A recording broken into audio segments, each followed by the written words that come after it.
আসসালামু আলাইকুম, good afternoon. শোনা যাচ্ছে? ওয়ালাইকুম স্যার আসসালাম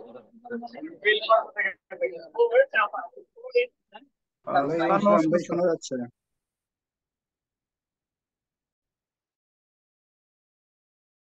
আচ্ছা, আপনাদের গত ক্লাসে কোনো কোশ্চেন থাকলে আগে একটু বলেন, তারপরে আমি নেক্সট ক্লাসের দিকে প্রসিড করব।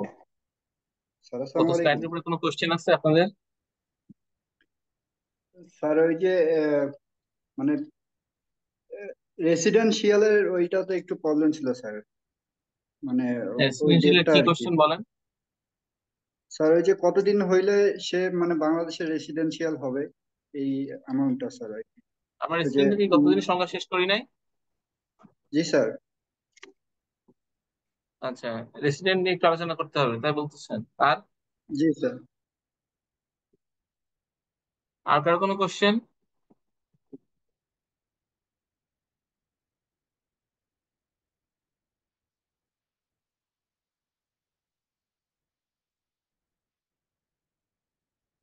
আচ্ছা, অনলি সালাউদ্দিনের কোশ্চেন আছে, তাছাড়া কোনো কোশ্চেন নাই মনে হচ্ছে। সালাউদ্দিন রেসিডেন্সিয়াল স্ট্যাটাস নিয়ে একটু জানতে চাচ্ছে। জি আপনি স্যার, কি আমারও সিনopসিসটা, জি বলেন। স্যার আমারও সেম কোশ্চেন। কি নিয়ে? রেসিডেন্ট স্ট্যাটাস নিয়ে কোশ্চেন? জি স্যার, এটা ইয়েস স্যার। বুঝতে। আচ্ছা, আপনার সংজ্ঞাটা কি দেখছিলেন রেসিডেন্সিয়াল স্ট্যাটাসের?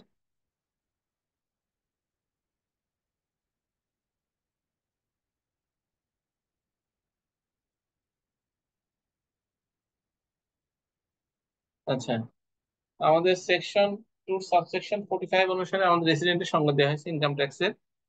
আমাদের রেসিডেন্টের সংজ্ঞার মধ্যে দুইটা অপশন বলা হয়েছে। প্রথম কথা হলো যে, if an individual who has been in Bangladesh, মানে সে বাংলাদেশে, যদি সে কন্টিনিউয়াস অথবা আপনার ইন এ ইনকাম ইয়ার, সে যদি বাংলাদেশে স্টে করে মোর দেন 183 days or more than 183 days, তাহলে সে ওই ইনকাম ইয়ারে রেসিডেন্ট হিসেবে গণ্য হবে। সে, আমি যদি একটা এক্সাম্পল দিয়ে বলি, 2024-25, 24-25 তো শেষ এখনো শেষ হয় না, আমি 23-24-এর কথা বলি। ইনকাম ইয়ার 23-24, অর্থাৎ যেটা স্টার্টিং ফ্রম 1 জুলাই 2020 থেকে শুরু হয়েছিল এবং 30 জুন 2024-এ শেষ হয়ে গেছে। এই এক বছরের মধ্যে কোনো একজন ইন্ডিভিজুয়াল যদি বাংলাদেশে কি করে, বাংলাদেশে যদি স্টে করে, একটা জিনিস আপনারা মনে রাখবেন, এইটা কিন্তু কাদের জন্য প্রযোজ্য, এই রেসিডেন্সিয়াল স্ট্যাটাসটা, এটা যারা বাংলাদেশি সিটিজেন না তাদের জন্য ক্ষেত্রে প্রযোজ্য শুধুমাত্র। অর্থাৎ the person who has has no, কি বলে, সিটিজেনশিপ ইন বাংলাদেশ, অর্থাৎ সে অন্য কোনো দেশের, সে হয় আমেরিকা, সে হয় ইন্ডিয়া অথবা সিঙ্গাপুর, মালয়েশিয়া, সৌদি আরব, যেখানেই হোক না কি জন্য সে বাংলাদেশের, তার কোনো পাসপোর্ট নাই, অর্থাৎ সে বাংলাদেশের বাই বর্ন সিটিজেন না, তাদের ক্ষেত্রে এই রেসিডেন্সিয়াল স্ট্যাটাস অথবা রেসিডেন্টের সংজ্ঞা তাদের জন্য শুধুমাত্র প্রযোজ্য। এবং কি বলছি আমরা, যদি ইন্ডিভিজুয়াল একজন, অর্থাৎ স্বাভাবিক কোন একজন ব্যক্তি যদি বাংলাদেশে একটা বছরে, মানে আমি স্বাভাবিক ব্যক্তির জন্য ফার্স্টে বলতেছি যে বাংলাদেশে একটা ইনকাম ইয়ারে, যেটা starting from July ending to following June, এই ইনকাম ইয়ারে যদি সে 183 ডেজ স্টে করে, তাহলে সে এখানকার ট্যাক্স রেসিডেন্ট হিসেবে গণ্য হবে। এটা মনে রাখতে হবে, কিন্তু রেসিডেন্ট মানে কিন্তু আপনার ওই নিবাসী না, এটা কিন্তু সিটিজেনশিপ না, এটা হলো ট্যাক্সের ভাষায় ট্যাক্সের রেসিডেন্সিয়াল। এটা হলো অপশন 1। অপশন 2টা হলো, সে যদি ইনকাম ইয়ারে, অর্থাৎ 23-24 ইনকাম ইয়ারে, আমি যদি 23-24 ইনকাম ইয়ারের জন্য আমি ফার্স্টে হলো ইয়ে করছি, কি বলে, আমি অ্যাসেসমেন্ট করছি যে এই বছরে সে রেসিডেন্ট হিসেবে গণ্য হবে কিনা, তাকে সেকেন্ড অপশন অনুসারে 23-24 ইনকাম ইয়ারে অবশ্যই 90 দিন অথবা তার বেশি থাকতে হবে। এবং প্রিভিয়াস, অর্থাৎ 23-24-এর আগে যে 4টা বছর আছে, সেটা হলো 22-23, 21-22, 20-21, 19-20, এই 4টে বছর, এই 4টে ইনকাম ইয়ারে যদি সে মিলায়, যদি সে 365 ডেজ ক্রস করে, তাহলে সে ওই ইনকাম ইয়ার, অর্থাৎ 23-24 ইনকাম ইয়ারের জন্য সে রেসিডেন্ট হিসেবে গণ্য হবে। হ্যাঁ, কারণ এবার সালাউদ্দিন, আপনি কি বুঝছেন কিনা বলেন, ক্লিয়ার না হলে আবার আমাকে কোশ্চেন করেন।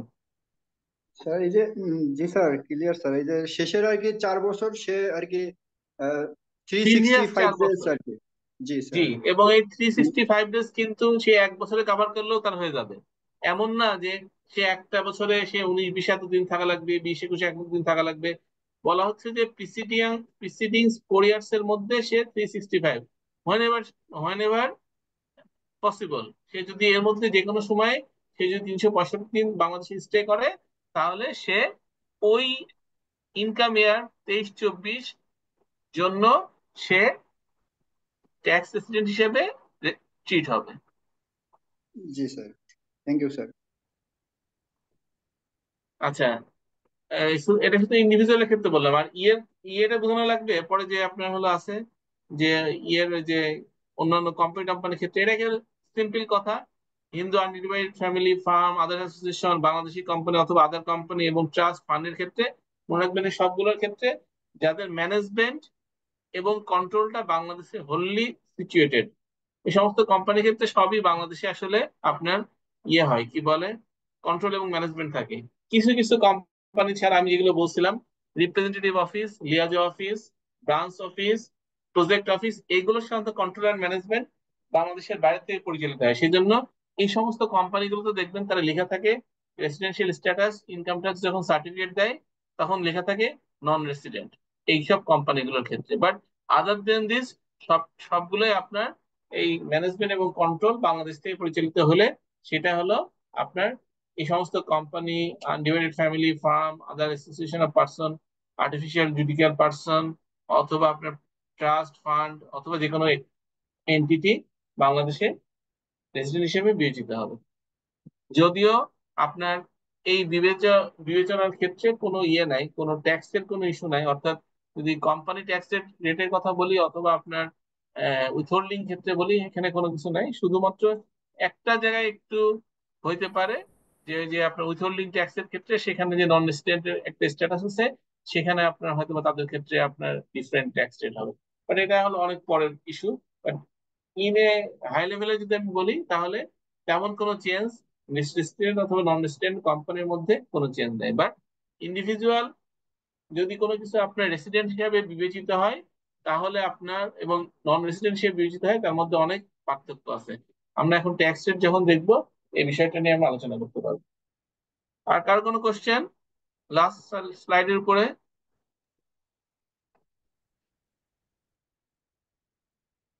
স্যার, একটা কোশ্চেন ছিল। কি বলেন? স্যার, রেসিডেন্টের ক্ষেত্রে বলছিলেন যেমন বাংলাদেশের যদি কোনো নাগরিক বাইরের দেশে থাকে এবং সেখান থেকে সে যদি ইনকাম করে, তাহলে তো সে সেই দেশের ট্যাক্সের আইন অনুযায়ী সেখানেও তো সে ট্যাক্স জমা দিতেছে, রিটার্ন জমা দিতেছে। সেক্ষেত্রে ওই ইনকামের উপর বাংলাদেশে এসেও কি আবার সে তো বাংলাদেশের রেসিডেন্ট হিসাবে উম, তারও আবার রিটার্ন জমা দিতে হবে, সে কি ওই ইনকামের উপর আবার ট্যাক্স জমা দিবে? আকাশ, আমি আপনার কথাটা ক্লিয়ার বুঝি নাই, আবার একটু স্পেসিফিক করবেন আমাকে। মনে করেন স্যার, একজন ব্যক্তি বাংলাদেশের নাগরিক, সে বাইরে আছে, আমেরিকায় আছে, সে আমেরিকায় হ্যাঁ, আছে। ইনকাম, তো আমেরিকায় তার ইনকামের উপর সে রিটার্ন জমা দিল। সেক্ষেত্রে বাংলাদেশে কি হ্যাঁ, তার আবার, বাংলাদেশের তো সে রেসিডেন্ট, কারণ যে সেক্ষেত্রে কি স্যার বাংলাদেশকে ওই ইনকাম, একই ইনকামের উপর রিটার্ন জমা দিতে হবে? না না না, বাংলাদেশে তার বাংলাদেশি ইনকামের উপর সে ট্যাক্স দিবে যদি বাংলাদেশে কোনো ইনকাম থাকে তার। ঠিক আছে। আর স্যার আরেকটা আর কোশ্চেন। সে যদি বাংলাদেশ থেকে যদি সে পার্মানেন্ট লিভ করে যায় তাহলে এদেশের ট্যাক্স দেওয়া লাগবে না। আর ওকে স্যার। যদি সে মনে করেন যে সে জব পারপাস গেল, সে যদি কোনো কিছু জব পারপাস দিয়ে থাকে তাহলে সে অথবা আপনার এর আগে আমি আপনাদেরকে বলছিলাম যে যদি কোনো কিছু সে আপনার কোনো এডুকেশন পারপাস দিয়ে থাকে, জব পারপাস দিয়ে থাকে অথবা অন্য কোনো একটা ট্রেনিং পারপাস দিয়ে থাকে, তাহলে সে বাংলাদেশে এসে সে রিটার্ন জমা দিবে। বাট ওই দেশে যদি সে ইনকাম করে তাহলে ওই দেশের সে ইনকাম অনুসারে সে ওই দেশে রিটার্ন জমা দিবে। Okay sir. স্যার আরেকটা কোশ্চেন ছিল স্যার। বলেন। স্যার, একজন বাংলাদেশের সিটিজেন, যে বাংলাদেশের নাগরিক, সে কি কোনোভাবে নন রেসিডেন্ট হতে পারে? না, বাংলাদেশের সিটিজেন সে কোনো সময় নন রেসিডেন্ট হতে পারে। ওকে স্যার, ঠিক আছে, ধন্যবাদ স্যার।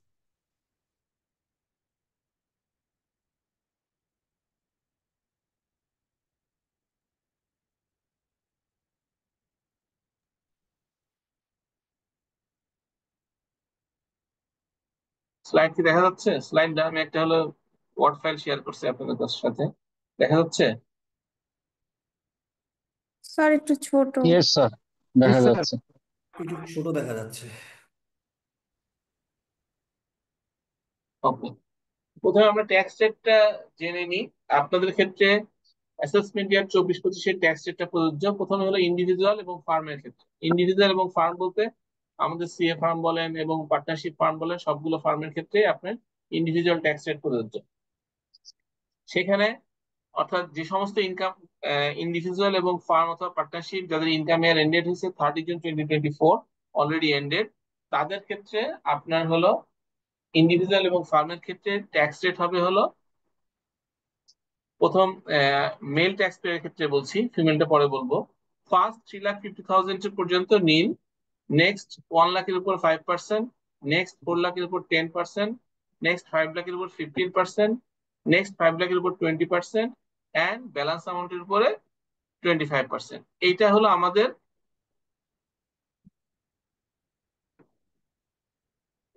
Tax rate. এটা যেটা অলরেডি অ্যাসেসমেন্ট ইয়ারটা আমরা অলরেডি কি হয়েছে, অলরেডি আমাদের যেটা চলে গেছে সেই অ্যাসেসমেন্ট ইয়ারের উপর।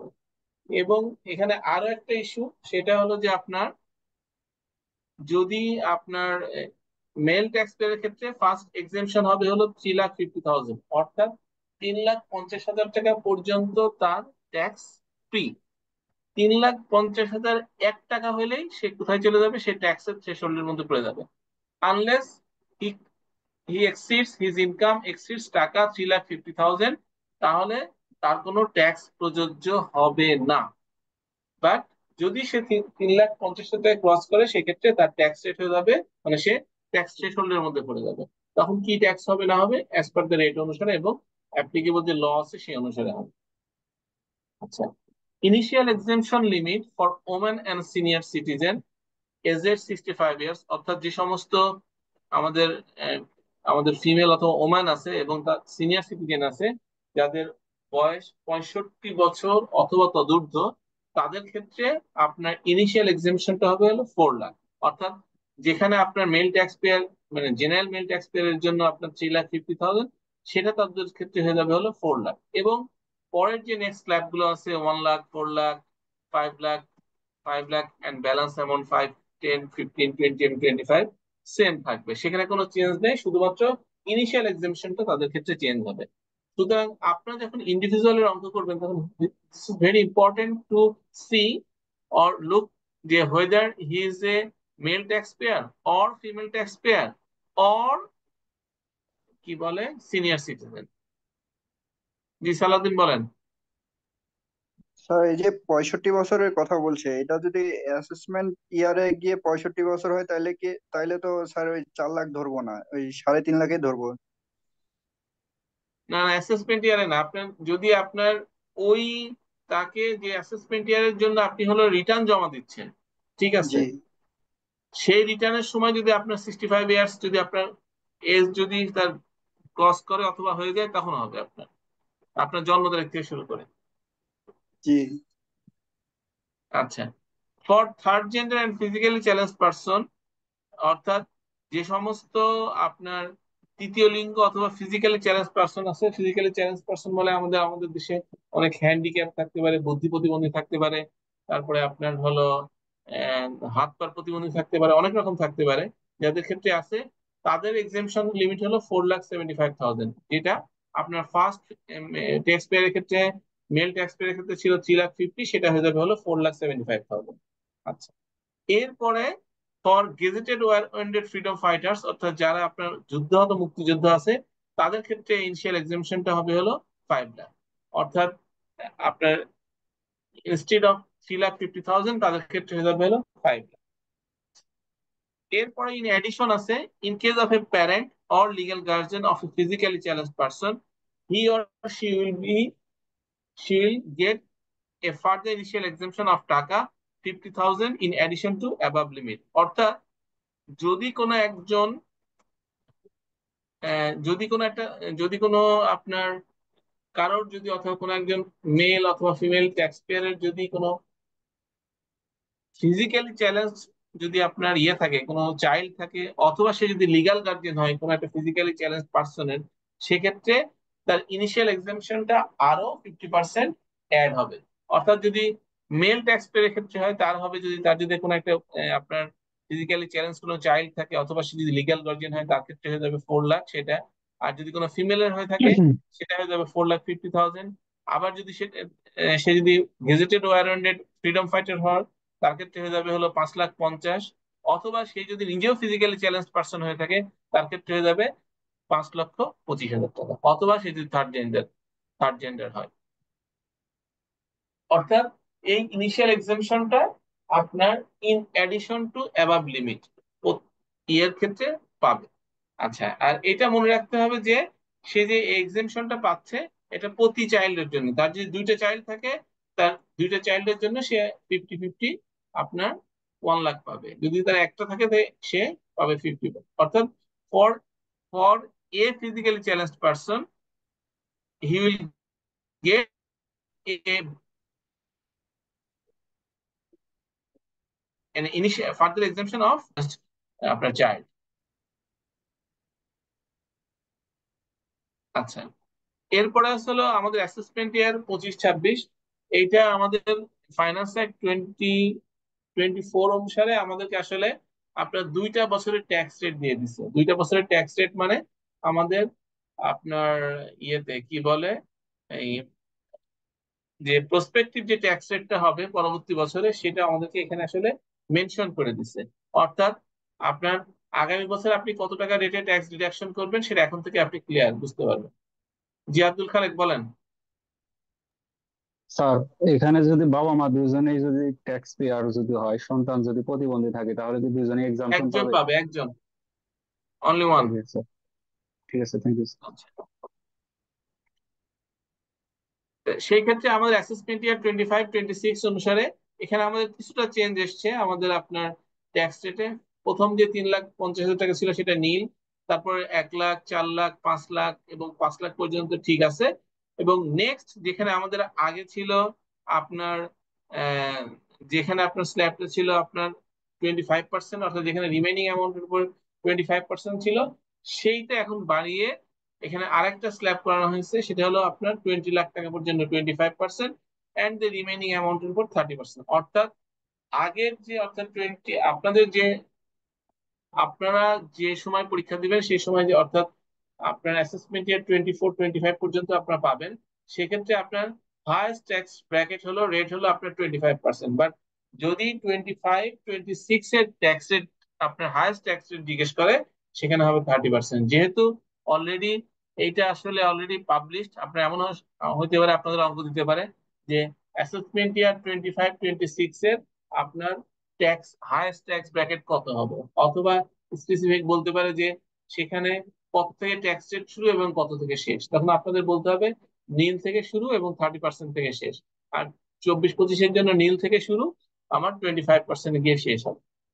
আচ্ছা, একইভাবে এই ক্ষেত্রে ইনিশিয়াল এক্সামশন আমরা যেরকম চব্বিশ ছিল, চব্বিশ অর্থাৎ পঁচিশেরটাই করবো না এখন? বুঝি নাই। আমরা এখন 24-25-এরটাই তো ফলো করবো না? আপনার 24-25-এর ট্যাক্স রেটটা ফলো করবেন, আপনার অঙ্ক টঙ্ক আসবে 24-25 ধরে। কিন্তু যদি আপনাকে অ্যাসেসমেন্ট ইয়ার ধরে যদি কোনো কোশ্চেন থাকে সেক্ষেত্রে তো আপনাকে অ্যান্সার করতে হবে। তখন আপনাকে অ্যান্সার করতে হবে যে কারণ অলরেডি এটা ফাইন্যান্স অ্যাক্ট 2024-এ already published, so it has not been changed. That's why যদি আপনাকে 25-26 অ্যাসেসমেন্ট ইয়ার ধরে কোনো ইন্ডিভিজুয়াল রেট জিজ্ঞেস করে অথবা উইথহোল্ডিং রেট জিজ্ঞেস করে তখন আপনাকে বলা লাগবে। ক্লিয়ার? Clear sir. ওকে, তারপর initial exemption for women senior citizen, আগেরটাও 24/5 যেরকম ছিল এখানেও ঠিক তাই, যে 4 লাখ। এবং থার্ড থার্ড থার্ড জেন্ডার এবং ফিজিক্যালি চ্যালেঞ্জ পার্সনের ক্ষেত্রে 4,75,000 and war gazetted war wanted freedom ফাইটার্সদের ক্ষেত্রেও 5 লাখ টাকা। এটা মনে রাখতে হবে হলো gazetted war wanted freedom fighters.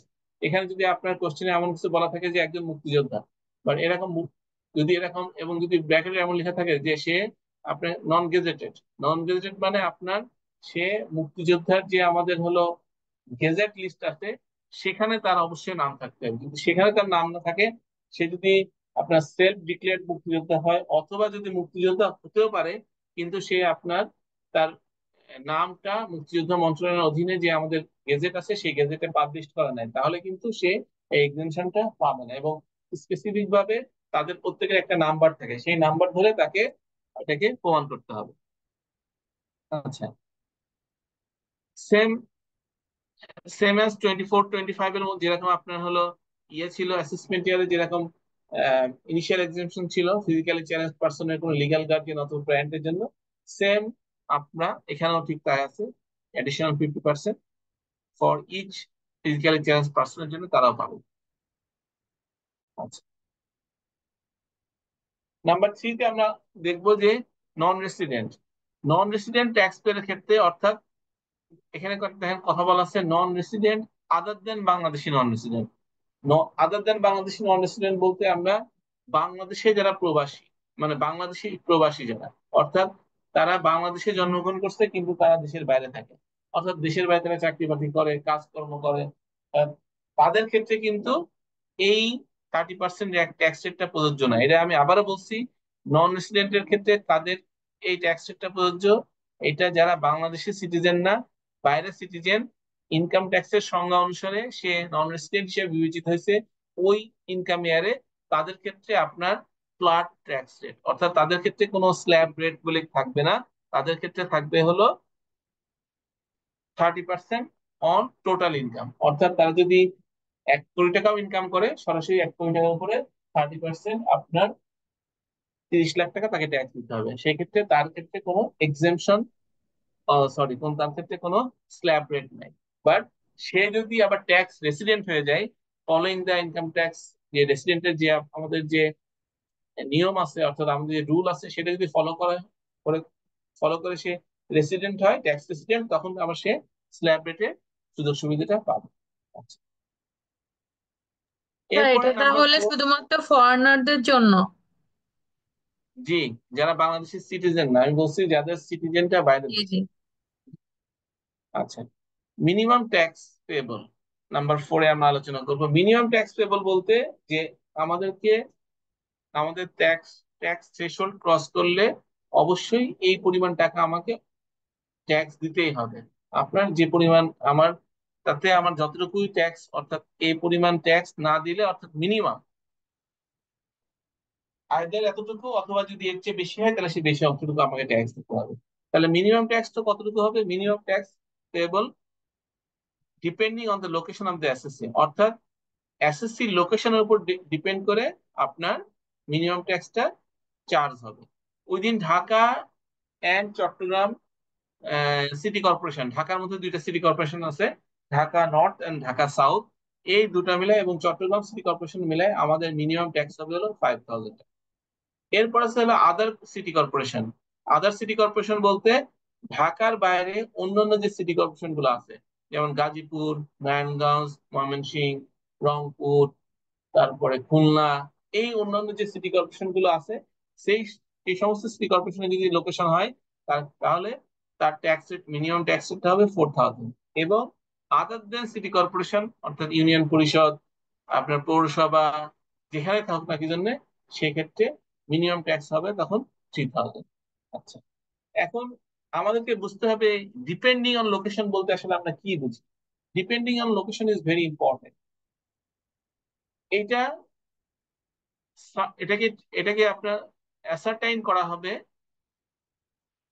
এক একজনের ইনকামের উপর বেস করে। এখন মনে করেন যিনি চাকরিরত, যার হলো ইনকাম ফ্রম এমপ্লয়মেন্ট আছে, যিনি চাকরি করেন, তার ডিপেন্ডিং অন লোকেশন হবে তার চাকরি যেখানে করে তার রেজিস্টার্ড অফিস। এখন সে মনে করেন রেজিস্টার্ড অফিস বলবো না আমি, তার হলো তার জব লোকেশন। এখন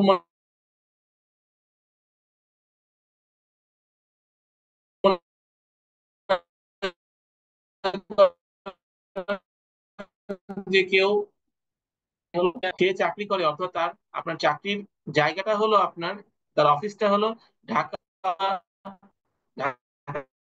সিটি কর্পোরেশনের মধ্যে, even though is staying in the Gazipur or Narayanganj city corporation, the minimum tax of in that cases is টাকা 5000।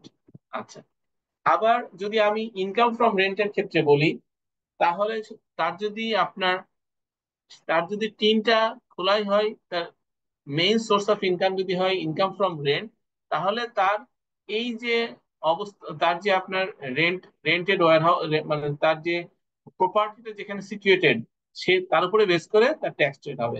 এখন যদি মনে করেন যদি কোনো একটা পার্সনের আপনার হাউস প্রপার্টি হয় হলো মনে করেন গুলশান অথবা বাড়িধারাতে, তার মানে সে হলো ঢাকা নর্থ সিটি কর্পোরেশনের আন্ডারে।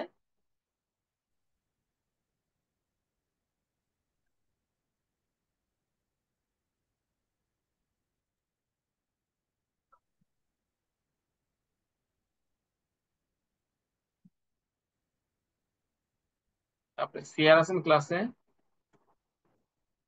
জি স্যার। তো দেখেন তো এই দাগাদাগি কে করছে, ওনাকে একটু বলেন যে এগুলো ইরেজ করতে,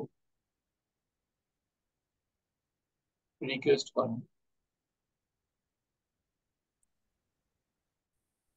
সাইফুল বিন ভাই, আর দাগাদাগি করেন না আপনারা। Okay sir.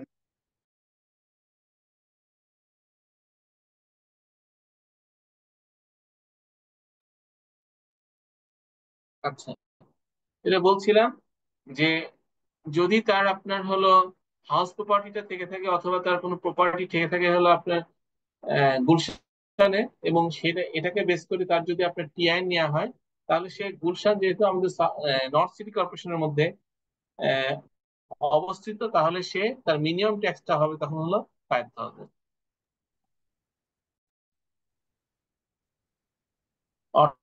অর্থাৎ ডিপেন্ডিং অন দা লোকেশন আপনার হলো মিনিমাম ট্যাক্সটা প্রযোজ্য হবে।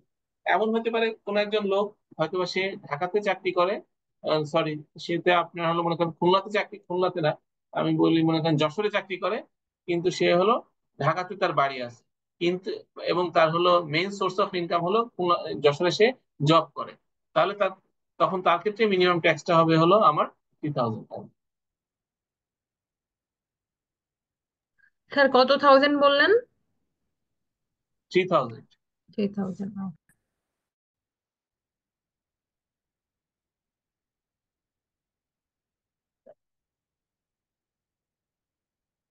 এরপরে আছে হলো চার্জ অফ আর একটা সারচার্জ। কোশ্চেন ছিল। সারচার্জটা আমরা জানি, সারচার্জটা হলো একটা,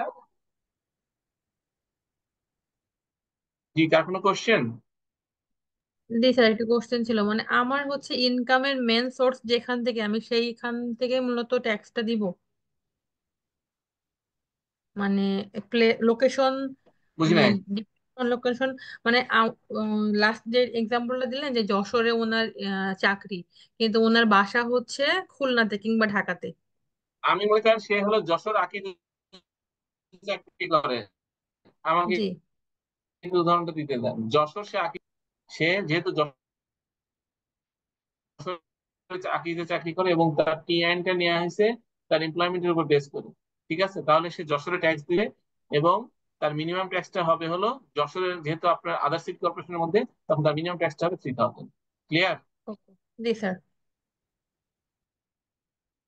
আচ্ছা, সারচার্জটা হলো আমাদের, আমি বলছিলাম যে সারচার্জটা হলো সুপার ট্যাক্স।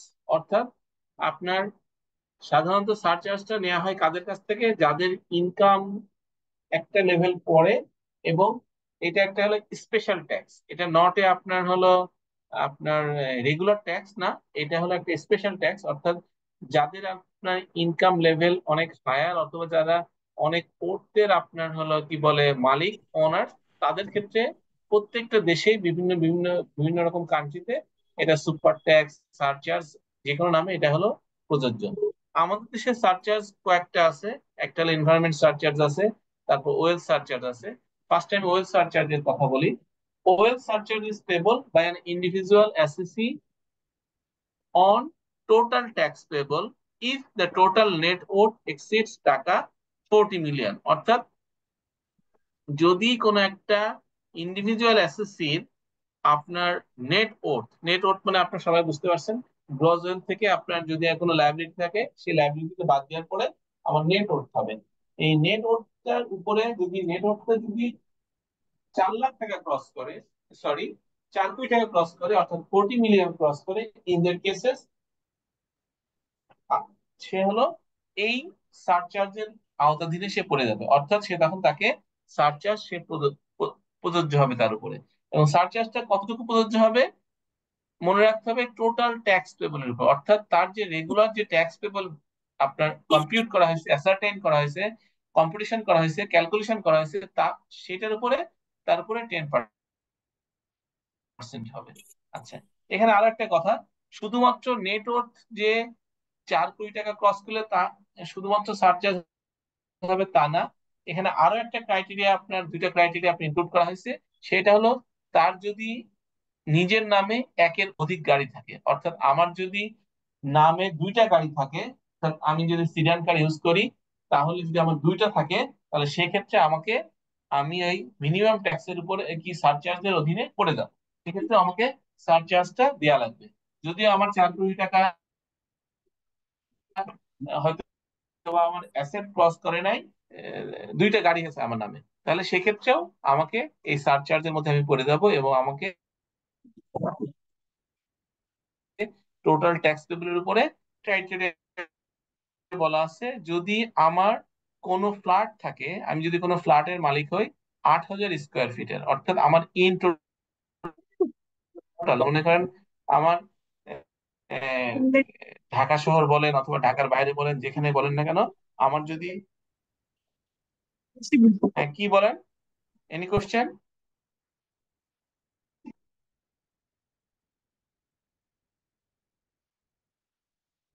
আমি শুনতে পাচ্ছি না, প্লিজ। শোনা যাচ্ছে না। আমাকে কি শোনা যাচ্ছে? স্যার মাঝখানে অনেক কেটে কেটে আসছে, সার্চার্জটা বুঝতে পারতেছি না। স্যার একটু রিপিট করলে ভালো হয়, কথা কেটে কেটে আসতেছে। জি sir. That's why physical class is required. আমারও হাত নেই। আচ্ছা,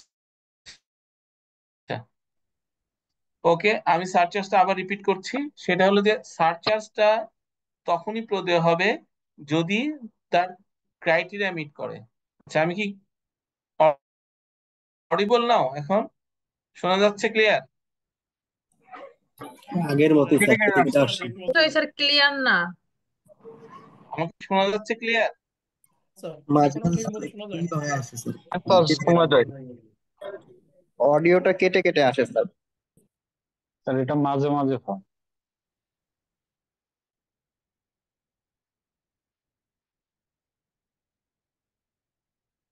আচ্ছা, একটু লাইনে থাকেন।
আচ্ছা, এবার কি ক্লিয়ার?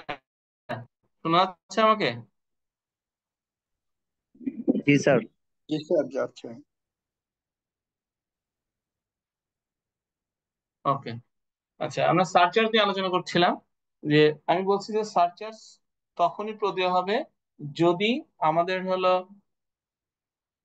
কোন একজন ইন্ডিভিজুয়ালের এসএসসির যদি নেট ওর্থটা যদি 4 কোটি টাকা ক্রস করে, অর্থাৎ 40 মিলিয়ন যদি তার নেট ওর্থ ক্রস করে, আফটার টোটাল গ্রস ওয়েল থেকে লাইবিলিটি বাদ দেওয়ার পরে তার যে নেট ওর্থ থাকবে সেটা যদি আপনার 4 কোটি টাকা ক্রস করে, সেই ক্ষেত্রে তার হলো সে সারচার্জের আওতায় পড়ে যাবে।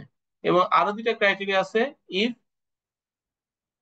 He or she has she has more than one vehicle, অর্থাৎ তার যদি দুইটা গাড়ি থাকে, নট মোটরসাইকেল, তার যদি সিডান কার অথবা ততোর্ধ্ব গাড়ি থেকে থাকে, সেক্ষেত্রে তার তার ক্ষেত্রেও আপনার সারচার্জ প্রযোজ্য হবে, ইভেন দো তার হলো 4 কোটি টাকা হয়তোবা নেট ওয়ার্থ ক্রস করে নাই। মনে করেন তার নেট ওয়ার্থ হলো 1 কোটি টাকা, কিন্তু তার নামে দুইটা গাড়ি আছে, সিডান কার আছে, সেক্ষেত্রেও তার নামে সারচার্জ প্রযোজ্য হবে। অর্থাৎ তখন তার ক্ষেত্রে সারচার্জের আওতায় সে পড়ে যাবে। এবং এমনি ভাবে আরো একটা, সেটা হলো তার নামে যদি 8,000 স্কোয়ার ফিটের যদি কোনো ফ্ল্যাট থাকে, মানে ইন মানে অ্যাজ এ হোল, হয়তোবা তার 4টা ফ্ল্যাট আছে অথবা 3টে ফ্ল্যাট আছে, সবগুলো মিলাই যদি তার 8,000 স্কোয়ার ফিট ক্রস করে, তাহলেও সে আপনার সারচার্জের আওতায় পড়ে যাবে, এবং তখন তাকে টোটাল যে রেগুলার ট্যাক্স পেবল আছে তার উপরে তাকে সারচার্জ দিতে হবে অ্যাজ পার দ্য স্ল্যাব অনুসারে। অর্থাৎ যদি আমার 40 মিলিয়ন থেকে আপনার 100 মিলিয়নের মধ্যে আমার ইয়ে থাকে, নেট ওয়ার্থ থাকে, অথবা আমার নামে একের অধিক গাড়ি থাকে, অথবা আপনার 8,000 স্কোয়ার ফিটের আপনার ফ্ল্যাট থাকে, সেক্ষেত্রে আমার টোটাল রেগুলার ট্যাক্স পেবলের উপরে 10% আমার সারচার্জ দেওয়া হবে। যদি নেট ওয়ার্থটা ক্রস করে 100 মিলিয়ন এবং সেটা যদি 200 মিলিয়নের মধ্যে হয়, অর্থাৎ 10 কোটি থেকে 20 কোটির মধ্যে হয়, সেক্ষেত্রে টোটাল ট্যাক্স পেবলের উপরে 20% সারচার্জ হবে। যদি তার নেট ওয়ার্থ 20 কোটি টাকা থেকে ক্রস করে 50 কোটি টাকার মধ্যে থাকে, সেক্ষেত্রে টোটাল ট্যাক্সের উপরে 30% তার সারচার্জ হবে। এবং ওভার যদি 500 যদি আপনার মিলিয়ন অথবা 50 কোটি টাকা ক্রস করে, সেক্ষেত্রে তার সারচার্জ হবে হলো 35% অন টোটাল ট্যাক্স পেবল। এখানে একটা কথা বলে রাখি, যদি কোনো একজন ইন্ডিভিজুয়াল মনে করেন যে তার হয়তো বা ইয়ে আছে, কি বলে, তার 2টা মোটর কার আছে, অথবা তার 8,000 স্কোয়ার ফিটের গাড়ি কি বলে ফ্ল্যাট আছে, অথবা তার 4 কোটি টাকা ক্রস করছে, কিন্তু তার টোটাল ট্যাক্স পেবল নাই, অর্থাৎ রেগুলার তার কোনো ট্যাক্স নাই। হইতে পারে না কোনো একজন হয়তো বয়স্ক মানুষ, অথবা মনে করেন কোনো একজন হয়তো রিটায়ার্ড পার্সন, একসময় অনেক ইনকাম করছে, তার নেট ওয়ার্থ হয়েছে, কিন্তু সে কি হয়েছে, তার হলো আপনার ইয়ে নাই, কি বলে, এখন তার কোনো কি বলে কোনো ইনকাম নাই। অর্থাৎ ইনকাম না থাকলে তার তো কোনো ট্যাক্সও থাকবে না। সেক্ষেত্রে কিন্তু যেহেতু ইনকাম নাই, তখন তার ক্ষেত্রে কোনো ট্যাক্স পেবল কিন্তু আবার হবে না। অর্থাৎ সেক্ষেত্রে কিন্তু তার এই ইয়ের উপরে কি বলে রেগুলার ট্যাক্স যদি না থাকে, তাহলে সেক্ষেত্রে আর সারচার্জ প্রযোজ্য না। জি, সালাউদ্দিন শিপন বলেন। স্যার এখানে যে মোটর গাড়ির কথা বলছেন, সেটা কি মানে নির্দিষ্ট কোনো সিসির কথা কি উল্লেখ করা আছে স্যার? সিডান কার সিডান কারে কোনো সিসি নাই। এটা 1300 সিসি, 1300-1200 থেকে ক্রস করলে হবে। সিডান কার থাকলে সেটা আপনার কি বলে আহ, তারপরে সার্চার প্রযোজ্য হবে। আর স্যার হচ্ছে যারা আর কি ইন্ডিভিজুয়াল রিটার্ন জমা দিবেন, মানে ওই যে স্ল্যাবের মধ্যে পড়লো, ও তারপরেও তার 4 কোটি টাকার উপরে তার নিয়ে তো থাকলো, তারপরে কি স্যার 10% টাকা এক্সট্রা করে দিতে হবে কি? জি জি জি, দিতে হবে। Okay sir. আচ্ছা, সার্চার নিয়ে আর কার কোনো কোশ্চেন আছে?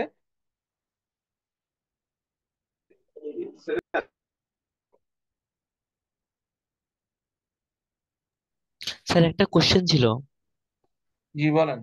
স্যার ওই 3টে ক্রাইটেরিয়ার মধ্যে যদি ওনার 40 থেকে 100 মিলিয়নের মধ্যে না থাকে, কিন্তু 8,000 স্কোয়ার ফিটের বাড়ি এবং যদি কার থাকে, সেক্ষেত্রেও কি 10% দিতে হবে?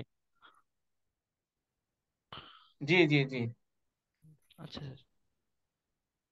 আচ্ছা, এরপর আছে হলো আমাদের এনভায়রনমেন্ট সার্চার, যেটাকে বলা হচ্ছে কার্বন কার্বন সার্চার, যেটাকে বলা হচ্ছে। স্যার একটা প্রশ্ন এটা ছিল গভর্নমেন্ট। সার্জার। জি বলেন। স্যার কারের লাইফ টাইম যদি বলেন। এক্সিড করে যায়, কারের লাইফ টাইম যদি এক্সিড করে যায় কারেন্ট লাইফ এবং টাইম ওটা যদি ফাইন্যান্সিয়াল স্টেটমেন্টে থাকে, তখন কি করব? ইন্ডিভিজুয়ালের কি ফাইন্যান্সিয়াল স্টেটমেন্ট হয়?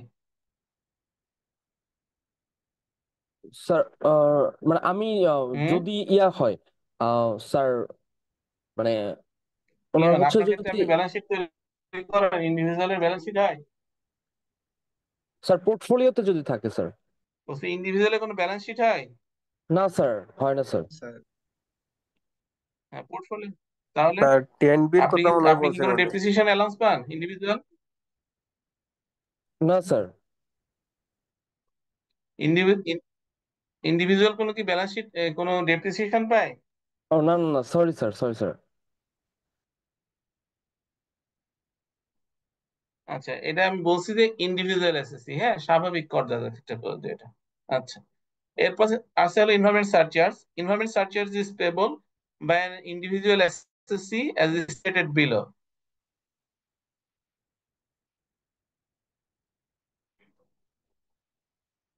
আচ্ছা, আমার কি ইন্টারনেটটা আনস্টেবল মনে হচ্ছে এখনো? না স্যার। না স্যার, এখন ঠিক আছে। ওকে, আচ্ছা, এনভায়রনমেন্ট সারচার্জটা আমরা যেটা বললাম এটা হলো কার্বন সারচার্জ, অর্থাৎ গভর্নমেন্ট অফ বাংলাদেশ ডিসকারেজেস পিপুল যে একের অধিক তারা গাড়ি রাখতে বেশি নিষেধ করতেছে, অর্থাৎ তারা যেহেতু আপনার এনভায়রনমেন্টাল একটা ইস্যু আছে, এই কার্বন সারচার্জ হিসাবে তারা যদি একের অধিক কোনো কোনো একজন ইন্ডিভিজুয়াল যদি একের অধিক তার গাড়ি থাকে, তাহলে সেক্ষেত্রে তাকে একটা ফার্দার তার একটা হলো সারচার্জ অথবা ফার্দার একটা ট্যাক্স তার উপর প্রযোজ্য হবে বলে এটা আইনে ফাইন্যান্স অ্যাক্ট 2023 মাধ্যমে এটা এসছে। সেক্ষেত্রে কত টাকা আসছে? সেক্ষেত্রে কার্বন সারচার্জ বাবদ যদি কোনো কারোর 1500 সিসি অথবা 75 কিলোওয়াটের উপর তার মোটর কার অথবা জিপ থাকে, এখানে 75 কিলোওয়াট বলতে আমরা এখন জানেন আপনারা ইলেকট্রিক ভেহিকেল চলে আসছে বাংলাদেশে। এই ইলেকট্রিক ভেহিকেলটা আসলে এটাকে কিলোওয়াটে প্রকাশ করা হয়, আর আপনার যদি যেগুলো আপনার তেলের গাড়ি সেগুলো আপনার সিসি দিয়ে প্রকাশ করা হয়। সুতরাং এখানে কিলোওয়াট এবং সিসি সেই জন্য এর মধ্যে একসাথে ইনক্লুড করা হয়েছে, অর্থাৎ up to 1500 CC or 75 kilowatt যদি হয় যে কোনো মোটর কার অথবা জিপ, তার ক্ষেত্রে আপনার সারচার্জ হবে হলো কার্বন সারচার্জ হবে 25,000 টাকা। যদি 2000 সিসি অথবা 100 কিলোওয়াটের মধ্যে হয়, মানে এটা কিন্তু একের অধিক গাড়ি, আমি আবার বলছি, নট সিঙ্গেল ওয়ান। যদি একের অধিক যে কটা থাকবে প্রত্যেকটার জন্য হবে। এখন যদি মনে করেন কারোর নামে যদি 4টা গাড়ি থাকে, তাহলে তার যদি একটার পরের যে 4টা আছে সেই 4টা যে এই ক্রাইটেরিয়ার মধ্যে যেগুলো মিট করবে, সেই ক্রাইটেরিয়াতে সে হলো এই প্রত্যেকটার জন্য আপনার হলো এনভায়রনমেন্ট সারচার্জ অথবা কার্বন সারচার্জ দিবে। এরপরে বলা আছে 2500 সিসি অথবা 125 কিলোওয়াটের জন্য আপনার 75,000 টাকা, 3000 সিসি অথবা 150 কিলোওয়াট পর্যন্ত 1,50,000 টাকা, আপ টু 3500 সিসি আর 175 কিলোওয়াটের জন্য 2 লাখ টাকা, and more than 3500 CC or 175 কিলোওয়াটের জন্য আপনার 3,50,000 টাকা। অর্থাৎ যেটা যার মধ্যে পড়ে, একের অধিক গাড়ি থাকলেই পরেরটা যার মধ্যে পড়বে সেকেন্ড গাড়িটা, সেটা আপনার এই অনুসারে ট্যাক্স দিবে। মনে করেন আমি বলছিলাম যে কারোর যদি 3টা গাড়ি থাকে, একটা গাড়ি পড়ছে মনে করেন 1500 সিসির মধ্যে, তাহলে সে 25,000 টাকা ট্যাক্স দিবে। আর একটা গাড়ি আছে মনে করেন তার হলো 3,500 সিসির মধ্যে, তাহলে সে তখন তাকে ওইটার জন্য সে 3,50,000 টাকা কার্বন সারচার্জ দিবে।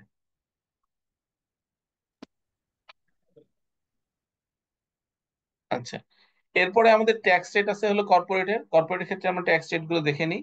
এটা যদিও আমরা আপনার যখন কোম্পানির অঙ্ক করবো তখন একবার আপনার দেখবেন। তারপরেও অ্যাজ এ হোল, যেহেতু সবকিছু নিয়ে একবারে আলোচনা করা হবে না, হয়তো বা এখানে এরকম যদি কোনো অ্যান্সার করতে হবে। Public through initial public offering and whose transaction has been made in each transaction and 36 lakh টাকা in a year, in that cases তার ট্যাক্স রেটটা হবে হলো 20%।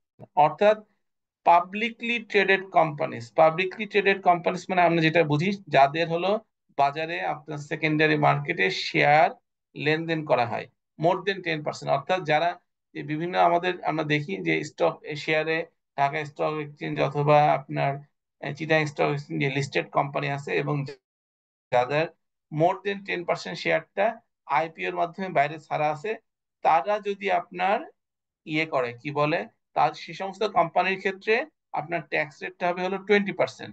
বাট এখানে একটা কন্ডিশন, দুইটা কন্ডিশন প্রযোজ্য।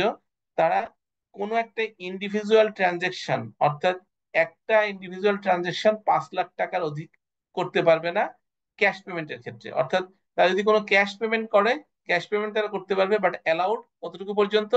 5 লাখ টাকা in each transaction and 36 lakh টাকা ইন এ ইয়ার। অর্থাৎ একটা যদি সিঙ্গেল ভাউচার হয় তাহলে 5 লাখ টাকা পর্যন্ত, 5 লাখ টাকার আপনার ক্রস করতে পারবে না। 5 লাখ টাকা পর্যন্ত করতে পারবে, কিন্তু 5 লাখ টাকা ক্রস করতে পারবে না। আচ্ছা, আর 36 লাখ টাকা ইন ইয়ার, অর্থাৎ বছরে যদি ক্যাশ ট্রানজেকশন করে তাহলে সেটা অবশ্যই 36 লাখ টাকার নিচে থাকতে হবে, অথবা 34 লাখ টাকা পর্যন্ত থাকতে হবে।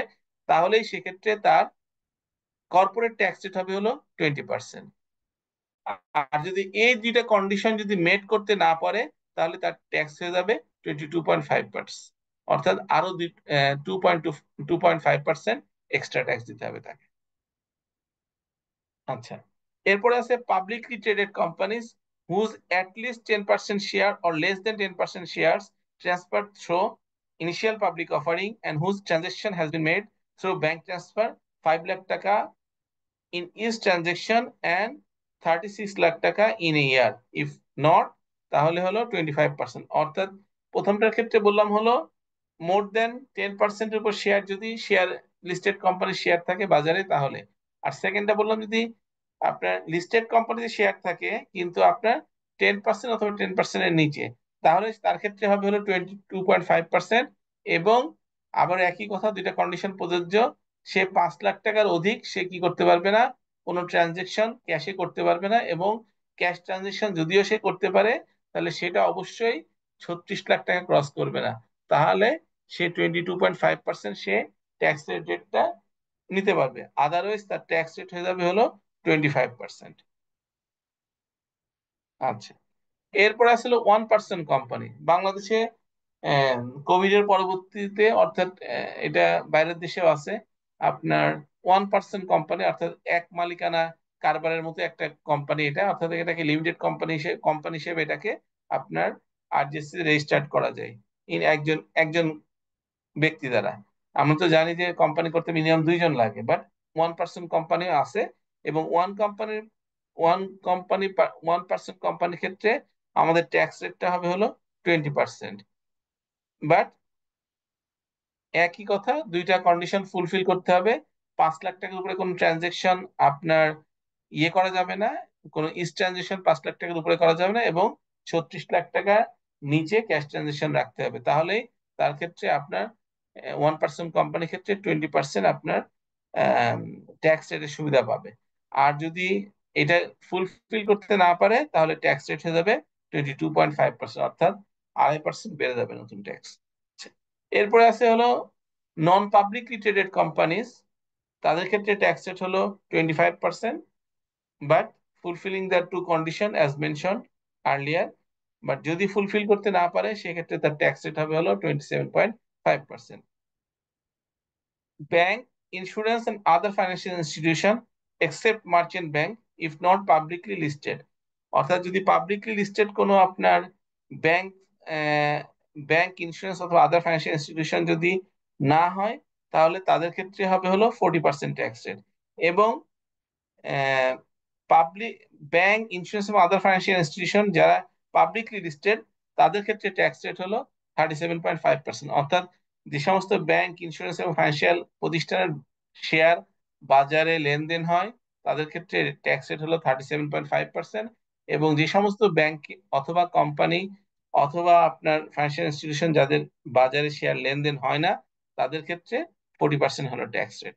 মার্চেন্ট ব্যাংক মানে আমরা সবাই জানি আসলে ওই যে সমস্ত ব্যাংকের আপনার সাবসিডিয়ারি থাকে যারা আপনার এই হলো বিভিন্ন রকম শেয়ারের ব্যবসাগুলো করে, মার্জিন লোন টোন দেয়, এই সমস্ত ক্ষেত্রে মার্চেন্ট ব্যাংকের ক্ষেত্রে আমাদের ট্যাক্স রেট হবে হলো 37.5%। এরপরে আছে হলো আমাদের হাইয়েস্ট ট্যাক্স ব্র্যাকেট কোম্পানি, সেটা হলো সিগারেট, জর্দা, চুইং টোবাকো, গুল or any other smokeless tobacco product manufacturing company. এটা কোম্পানি হোক, ইন্ডিভিজুয়াল হোক অথবা ফার্ম হোক, ইরেসপেক্টিভ অফ লিস্টিং অথবা ইরেসপেক্টিভ অফ স্ট্যাটাস, কোম্পানি স্ট্যাটাসে হোক, ফার্ম স্ট্যাটাসে হোক অথবা ইন্ডিভিজুয়াল স্ট্যাটাসে হোক, যে স্ট্যাটাসে হোক না কি জন্য সিগারেট, জর্দা, চুইং টোবাকো, গুল অথবা স্মোকলেস টোবাকো যারা ম্যানুফ্যাকচার করে অথবা যারা ট্রেড করে তাদের ক্ষেত্রে ট্যাক্স রেট হবে হলো 45%। জি মেহেদি হাসান বলেন।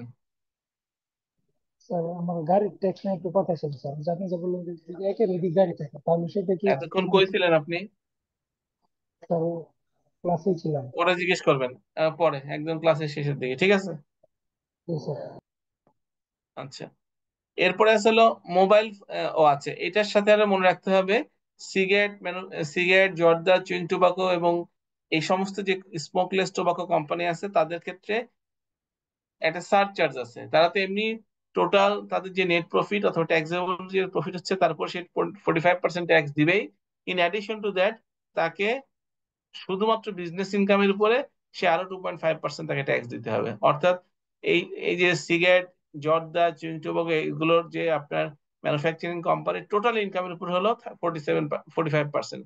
অর্থাৎ তার হয়তো বিজনেস ইনকাম থাকতে হবে, তার সাথে কোনো আদার ইনকাম থাকতে হবে, সবকিছুর উপর 45%, কিন্তু তাকে এক্সট্রা আরো 2.5% সারচার্জ দিতে হবে অন তার এই টোবাকো অথবা গুল অথবা সিগারেটের যে আপনার ম্যানুফ্যাকচারিং অথবা ট্রেডিং যে ইনকাম আছে, বিজনেস ইনকাম আছে, তার উপরে আরো 2.5% সারচার্জ এখানে দিতে হবে। অর্থাৎ তাদের ক্ষেত্রে টোটাল ট্যাক্স রেট দেওয়া যাবে 47.5%। আচ্ছা, এরপর আছে হলো mobile phone operator companies if not publicly listed.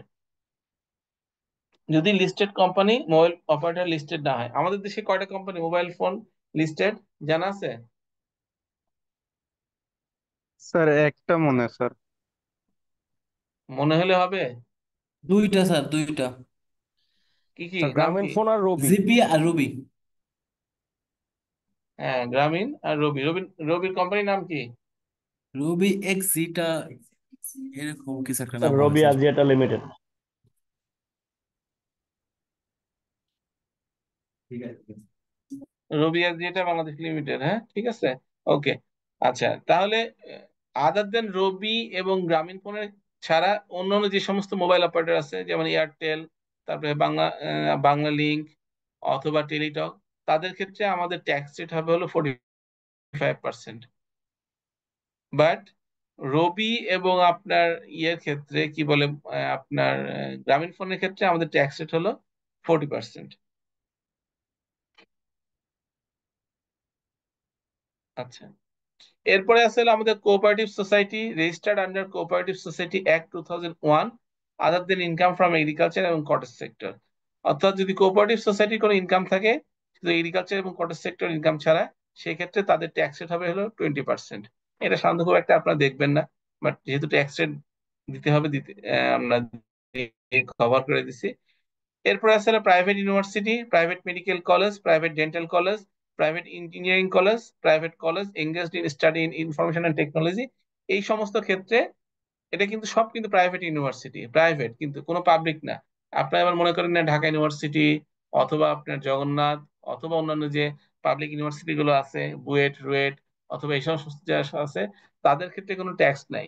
But private university, private medical college, private dental college, এদের ক্ষেত্রে তাদের টোটাল আপনার ইনকামের উপরে 15% ফ্ল্যাট রেট, অর্থাৎ তারা টোটাল ইনকামের উপর 15% তারা ট্যাক্স দিবে। আচ্ছা, এরপরে আছে আমাদের আরেকটা অ্যাডভান্স ট্যাক্স আছে, প্রাইভেট মোটর কার। অর্থাৎ যাদের একের নাম যাদের যে সমস্ত ইন্ডিভিজুয়াল অথবা আপনার কোম্পানি অথবা ফার্ম তাদের হলো নামে মোটর ভেহিকেল আছে, তাদের ক্ষেত্রে আপনার রেজিস্ট্রেশন অথবা ফিটনেস রিনিউয়ালের সময় একটা ট্যাক্স প্রতি বছর দিতে হয়। সেটা কত? সেটা হলো তার হারটা হলো 1500 সিসি অথবা 75 কিলোমিটার পর্যন্ত 25,000, 2000 সিসি অথবা 100 কিলোওয়াট পর্যন্ত 50,000, 2500 সিসি অথবা 125 কিলোওয়াট পর্যন্ত 75,000, 3000 সিসি অথবা 150 কিলোমিটার পর্যন্ত 1,25,000, 3500 সিসি অথবা 175 কিলোওয়াট পর্যন্ত 1,50,000 টাকা, মোর দেন 3500 সিসি অথবা 175 কিলোওয়াটের উপরে মোটর কার বা জিপ থাকলে 2 লাখ টাকা, আর মাইক্রোবাসের ক্ষেত্রে আপনার 30,000 টাকা। এই যে টোটাল আপনার ট্যাক্স পেবল।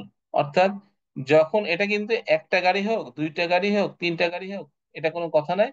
তার যখনই তার সেই গাড়ি কিনবে, গাড়ি কেনার সময় সে যখন রেজিস্ট্রেশন করবে তার নামে অথবা কোম্পানির নামে, অথবা তার রিনিউয়াল নিতে যাবে প্রতি বছরে ফিটনেস করতে হয়, এই ফিটনেস নেওয়ার সময় প্রতি বছর তাকে এই নির্দিষ্ট হারে ট্যাক্স দিয়ে তারপরে এই হলো ফিটনেস অথবা রেজিস্ট্রেশনের জন্য সে অ্যাপ্লাই করতে পারবে। আচ্ছা, এখানে একটা জিনিস জানা একটু জরুরি, সেটা হলো যদি কোন একজন ইন্ডিভিজুয়াল অথবা কোন একটা কোম্পানি যদি তাদের এক এক ওই এসএসসির এক নামে দুইটা তিনটা গাড়ি থাকে, তাহলে তারা সেকেন্ড যে আপনার রেজিস্ট্রেশন অথবা ফিটনেসটা নিবে তার ক্ষেত্রে 50% হায়ার হবে। সে আমার ক্ষেত্রে যদি আমার একটা গাড়ি থাকে 1500 সিসি, এবং আমি যদি আরো একটা গাড়ি কিনতে চাই 1500 সিসি, সেক্ষেত্রে আমাকে ওই পরের গাড়িটার জন্য আমাকে ট্যাক্স দিতে হবে, অ্যাডভান্স ট্যাক্স দিতে হবে 25,000 প্লাস 17,500, 37,500 টাকা। তো আমাকে ওই পরের গাড়িটার জন্য, সেকেন্ড গাড়িটার জন্য আমাকে হলো ইয়ে দেওয়া লাগবে, কি বলে, অ্যাডভান্স ট্যাক্স দেওয়া লাগবে। আচ্ছা, এই অ্যাডভান্স ট্যাক্সটা কি হবে, আমার রেগুলার ইনকামের সাথে আমার কি অ্যাডজাস্ট করতে পারবো।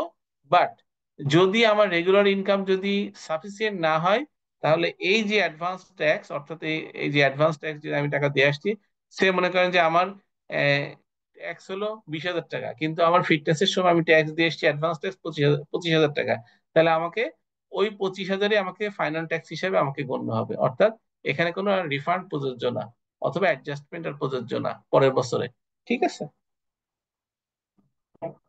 কোনো কোশ্চেন এ পর্যন্ত? স্যার স্যার এই রিফান্ড প্রযোজ্য না এটা?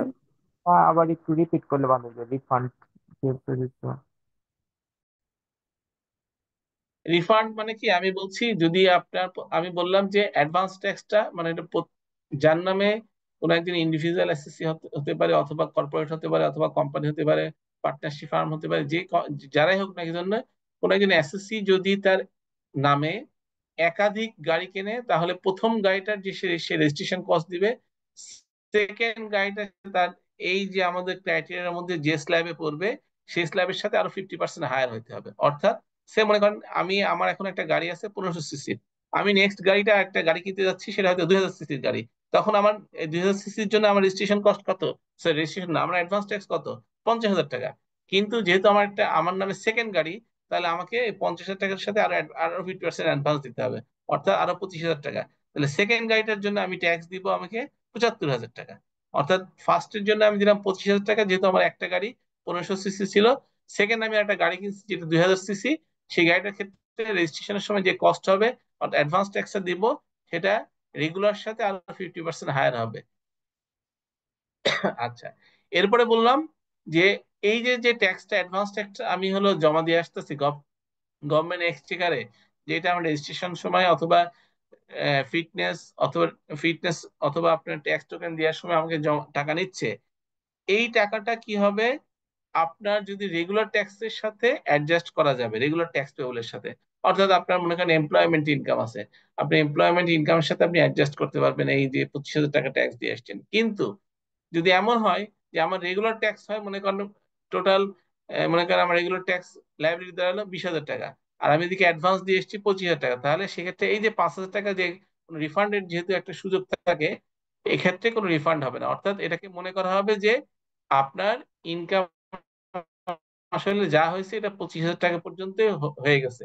অর্থাৎ আপনাকে ওই এডিশনাল যে 5,000, যেটা আসলে আপনার ডিডাকশন, যে আপনাকে অ্যাডভান্স ট্যাক্স হিসেবে আপনি জমা দিয়েছিলেন, সেটা আপনার ফাইনাল হিসেবে গণ্য হবে। অর্থাৎ আপনার আর কোনো এর সাথে কোনো অ্যাডজাস্টমেন্টের কোনো সুযোগ নেই, অথবা এটাকে পরবর্তী বছরে, পরবর্তী মাসেও ক্যারি ফরওয়ার্ড, পরবর্তী সরি অ্যাসেসমেন্ট ইয়ারেও ক্যারি ফরওয়ার্ড করা হবে না। ক্লিয়ার? আচ্ছা স্যার, সেকেন্ড গাড়ির জন্য যে ট্যাক্সটা দিব, যে 50% এক্সট্রা, তো এটা কি প্রতি ইয়ারলি যখন আমি রিনিউ করবো ট্যাক্সটা প্রতিবারই কি দিতে হবে 75,000 করে, নাকি জাস্ট একবার? জি জি, প্রতিবারই দিতে হবে, জি জি, প্রতিবারই দিতে হবে, every year, every year. Sir তো একটা এই কোশ্চেন এক্সট্রা আছে। যে আচ্ছা, 50% এই দিব, আমার এই সেকেন্ড শিক্ষার স্যার উপরে টাইমে কোনো একটা কোশ্চেন কোশ্চেন থাকলে আছে স্যার। বলতে পারেন, দিতে পারবো? যে এক একজন করে করেন, হ্যাঁ স্যার প্লিজ। প্রথমটা হচ্ছে আমার যদি 1500 সিসি গাড়ি থাকে সেটার উপর আপনি বলছেন যে 25,000 টাকা ট্যাক্স দিতে হবে, এবং পরের গাড়ি যদি আমি কিনি 2000। আমি বলছি না, আমাদের ল বলছে। জি স্যার, পরের 2000 সিসির জন্য হচ্ছে আমাকে 50,000 টাকা দিতে হবে, এবং 50-এর উপরে আরো 50% ওভার করতে হবে, তাহলে 75,000 টাকা হইলো আমার না, এখানে। 50,000 না, প- জি জি স্যার তাহলে জি 75,000 টাকা টোটাল ট্যাক্স গাড়িটার দিতে জন্য হবে, আমাকে তাহলে 75,000 টাকা ট্যাক্স দিতে হবে। আমার কি এই দুই গাড়ির জন্য আগের 1500-র জন্য হ্যাঁ 25,000, আর না পরেরটা না, হচ্ছে টোটাল 2,000? স্যার তাহলে 2 গাড়ির জন্য টোটাল কি আমি 75,000 দিব নাকি হচ্ছে 75,000 পরেরটার জন্য। স্যার 2 গাড়ির জন্য তাহলে কি আমি 1 লাখ টাকা দিতে হবে নাকি 75,000 টাকা দিতে হবে? 1 লাখ টাকা দিবেন প্রথম জন্য 25,000। জি জি, 1 লাখ টাকা দিতে থ্যাংক হবে, ইউ 1 স্যার, লাখ থ্যাংক টাকা। আর তৃতীয় গাড়ির ক্ষেত্রে কি হতে পারে? শোনা গেছে? ওকে, মেহেদি আপনি কি কোশ্চেন করছিলেন বলেন। বলতেছিলাম যে ওই পরবর্তী প্রতি বছর যে আমি 25,000 টাকা বেশি দিচ্ছি, এটা কি রেগুলার ইনকামের সাথে অ্যাডজাস্ট করা হবে এরকম বলছিলেন আপনি?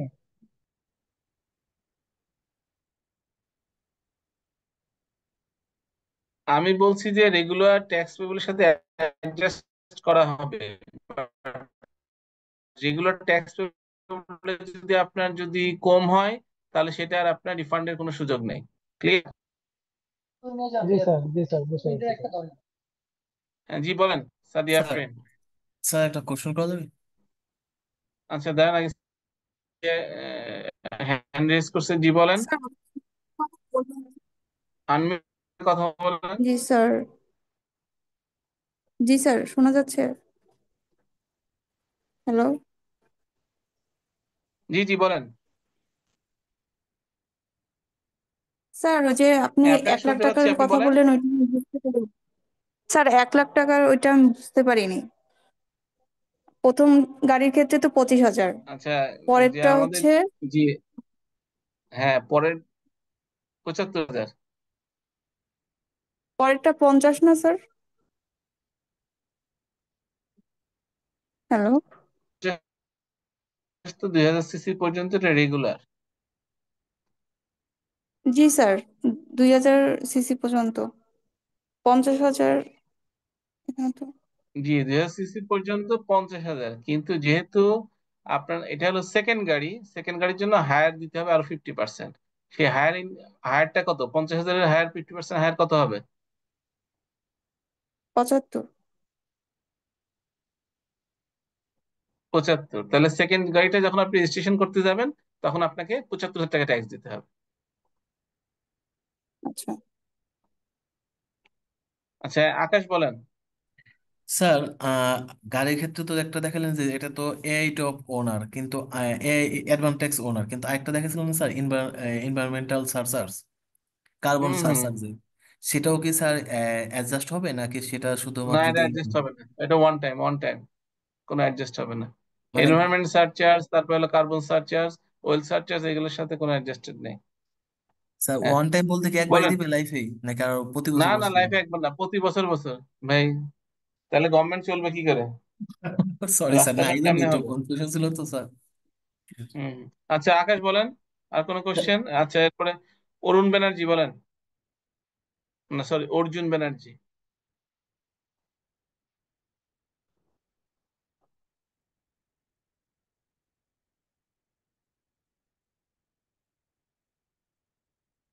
জি অর্জুন, আপনাকে আনমিউট করে কথা বলতে হবে, শুধু হাত তুলে থাকলে তো হবে না।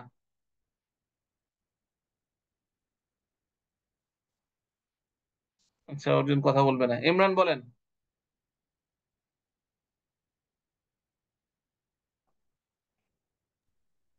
স্যার, এই যে এই ট্যাক্স রেট গুলা যেটা দেখলাম, এটা কি প্রত্যেক ইয়ার চেঞ্জ হওয়ার কোনো পসিবিলিটি আছে, মানে আপডেট হয় নাকি এটা জি ফিক্সডই জি, থাকে? এটা যদি ফাইন্যান্স অ্যাক্টে যদি প্রতি বছরে যদি আবার চেঞ্জ হয়, যেমন আগামী বছর অলরেডি আমাদের এনবিআর এর চেয়ারম্যান অলরেডি ঘোষণা দিয়ে দিচ্ছে কিছু চেঞ্জ আগামী বছর আসবে।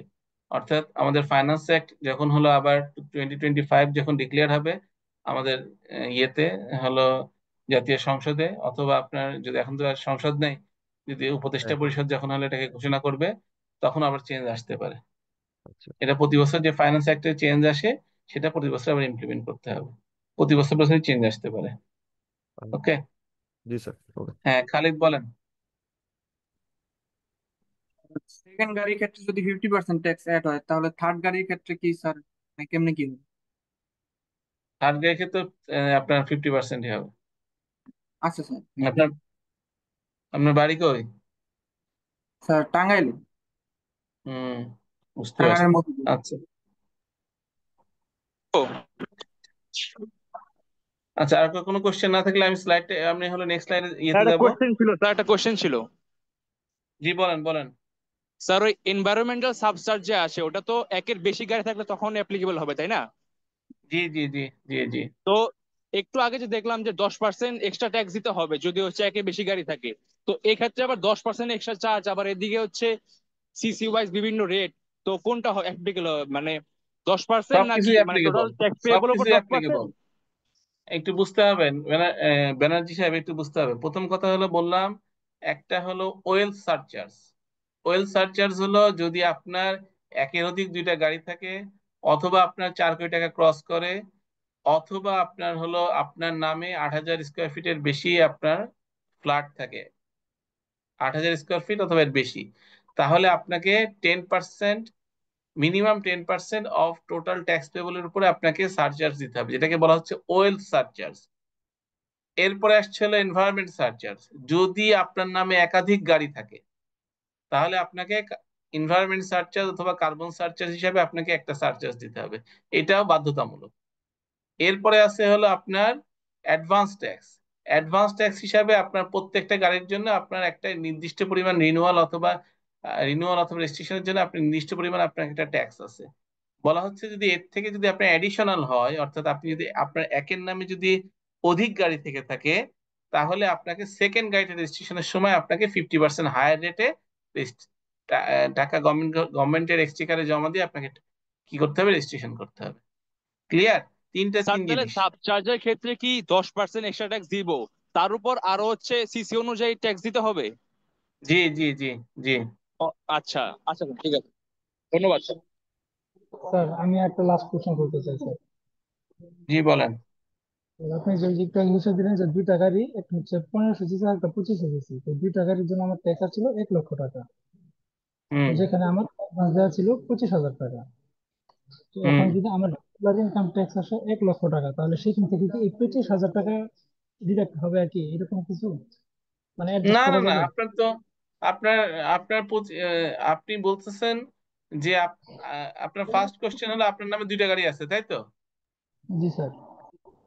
আচ্ছা, দুইটা গাড়ির জন্য আপনি প্রথমটা রেজিস্ট্রেশনের জন্য আপনি, অথবা প্রথম গাড়ি আপনি রিনিউয়ালের সময় আপনি 25,000 টাকা দিচ্ছেন, এবং দ্বিতীয় গাড়ির সময় আপনি দিচ্ছেন হলো 75,000 টাকা, তাই তো বলছেন?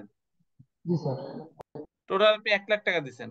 আচ্ছা। এখন আমার ইনকাম ট্যাক্স মানে রেগুলার ইনকাম হ্যাঁ ট্যাক্স আসে তাহলে সেইখান থেকে যে বললেন হ্যাঁ অ্যাডজাস্ট, হ্যাঁ, রেগুলার ইনকাম ট্যাক্স কত আসছে বলেন আপনি? রেগুলার ইনকাম ট্যাক্স স্যার ধরলাম আমি 1 লাখ আসছে বা মানে সামথিং 1 লাখই ধরো, সেই হ্যাঁ, ক্ষেত্রে তাহলে কি 1 লাখ, 25,000? 1 লাখ সাথে আপনি অ্যাডজাস্ট করে গেল, আপনার তাহলে কোনো রেগুলার ট্যাক্স আর কোনো কিছু নাই, নীল। মানে পরে আপনার কোনো রেস্ট, মানে রিমেইনিং কোনো ট্যাক্স আর দেওয়া লাগতেছে না। স্যার আমি ভাবলাম যে মানে 25,000 টাকা যে আমি এক্সট্রা দিলাম এইটা কি মানে অ্যাডজাস্ট হবে নাকি সম্পূর্ণটা অ্যাডজাস্ট হয়ে যাবে? না না না, সম্পূর্ণটা অ্যাডজাস্ট হবে, আপনার তো সবই অ্যাডভান্স ট্যাক্স। বিষয়টা আমি বলছি এখানে যে সে মনে করেন যে আপনি যে 1 লাখ টাকা আপনি যে ট্যাক্স দিচ্ছেন আপনি দুইটা দুইটা গাড়ির জন্য, এখন মনে করেন আপনার রেগুলার ট্যাক্স আপনি এখানে 1 লাখ টাকা বললেন। আমি দুইটা সিচুয়েশন আপনাকে বলি। প্রথম কথা হলো, মনে করেন একটা সিচুয়েশন হলো আপনার রেগুলার ট্যাক্স হচ্ছে 1,20,000 টাকা, তাহলে আপনি 1 লাখ টাকা অ্যাডজাস্ট করে আপনাকে rest of the amount, balance amount 20,000 টাকা আপনি ট্যাক্স পেমেন্ট করবেন, শেষ। ওকে। আচ্ছা, জি স্যার। আরেকটা হলো আপনার আপনার ট্যাক্স দিয়ে এসছে মনে করেন 80,000 টাকা, আর আপনার দিকে অ্যাডভান্স ট্যাক্স দিয়ে আছে কত, 1 লাখ টাকা। তাহলে এই যে আপনি 80,000 টাকা থেকে অ্যাডভান্স 1 লাখ টাকা বাদ দিন, আপনার তাহলে কি থাকা উচিত, আপনার 20,000 টাকা রিফান্ড থাকা উচিত না? জি স্যার, কিন্তু এটা পাবো না।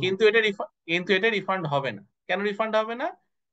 যেহেতু বলা হচ্ছে যদি এই গাড়ির ক্ষেত্রে কোনো অ্যাডভান্স ট্যাক্স দেওয়া থাকে, তাহলে সেই অ্যাডভান্স ট্যাক্সটা ফাইনাল ট্যাক্স হিসেবে প্রযোজ্য, যদি যদি না রেগুলার ট্যাক্স আমার মিনিমাম, রেগুলার ট্যাক্সটা যদি বেশি না হয়। আবার রেগুলার ট্যাক্স যদি আপনার বেশি হয়, তাহলে এই রেস্ট অফ দ্য অ্যামাউন্ট আপনি অ্যাডজাস্টের পরে বাদ বাকি যেটা আছে সেটা আপনাকে ট্যাক্স পে করতে হবে। জি স্যার, ক্লিয়ার মানে স্যার। আইনটা এভাবে বলা আছে যে এটাকে মনে করা হবে যে আপনি আসলে আপনার ইনকামটা ওই 1 লাখ টাকা পর্যন্ত ট্যাক্স করতে যে ইনকামটা হওয়া উচিত আপনার সেই ইনকামটা আছে, এবং সেই জন্য আপনাকে ওই 1 লাখ টাকা আপনাকে ফাইনাল ট্যাক্স করা হচ্ছে সেক্ষেত্রে। ঠিক আছে। জি স্যার, এখন সেই ট্যাক্সটা আমি মানে এই ইনকাম ট্যাক্স হিসেবে না দিয়ে আমি গাড়ি ট্যাক্স দিয়ে দিচ্ছি, সেই হিসাবে আমার ইনকাম ট্যাক্স আসবে না। এক্স্যাক্টলি, জি জি জি। Thank you sir. আচ্ছা।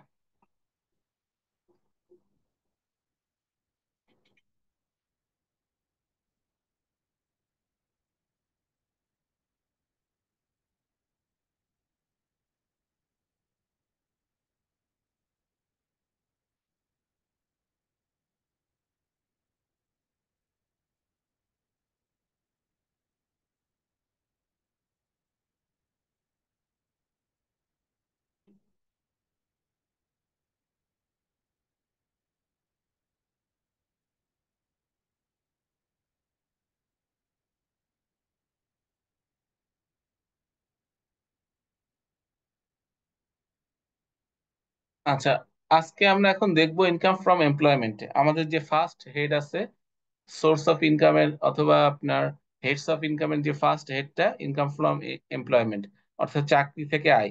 এইটা আমাদের আজকে হলো মূলত আপনার আলোচনার বিষয়, এবং এটা জানি না আমরা কতটুকু করতে পারবো। We shall try our best যতটুকু করা যায়। আমরা 2 মিনিট পর একটু ব্রেকে যাব, 10 মিনিটের জন্য নামাজের বিরতি, এবং তারপরে ঘুরে এসে আবার আমরা শুরু করবো যতটুকু আমি এর মধ্যে আগাতে পারি। আচ্ছা, আমার স্ক্রিন দেখা যাচ্ছে তো? জি জি স্যার। স্যার, দেখা যাচ্ছে। জি স্যার, দেখা আচ্ছা, যাচ্ছে।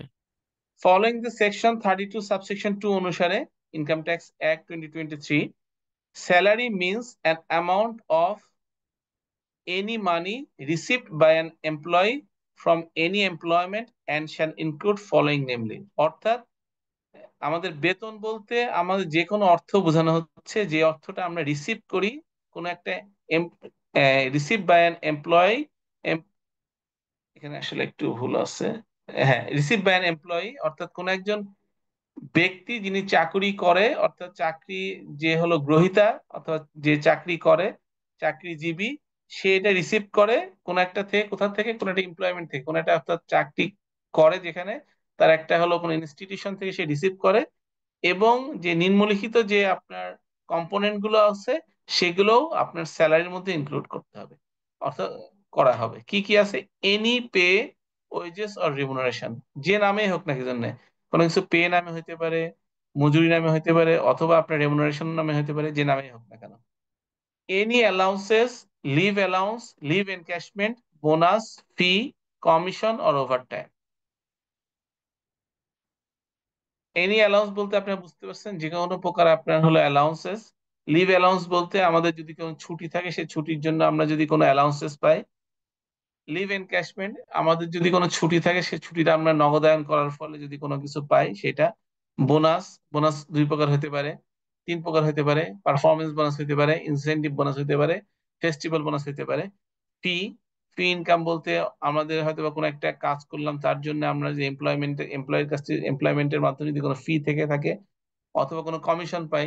অনেক ক্ষেত্রে দেখা যায় যে অনেকের চাকরি আছে, চাকরি করে যে আপনার কমিশন বেসড, একটা একটা নির্দিষ্ট পরিমাণ স্যালারি আছে, বাট স্যালারির পরে আপনার কমিশন বেসড। অর্থাৎ এটা কাদের ক্ষেত্রে হয়?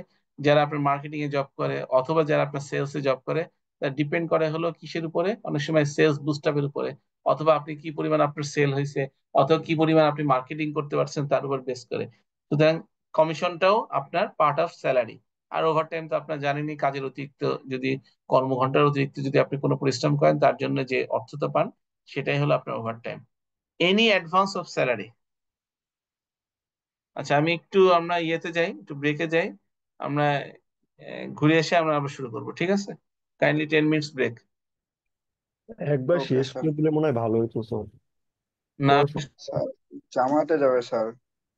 ওকে, 10 মিনিটের ব্রেক।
ভাই স্যার কি মিউট নাকি?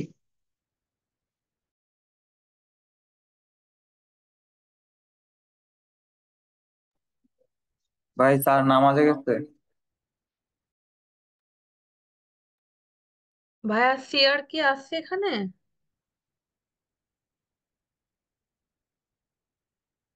হ্যাঁ ভাই বলেন।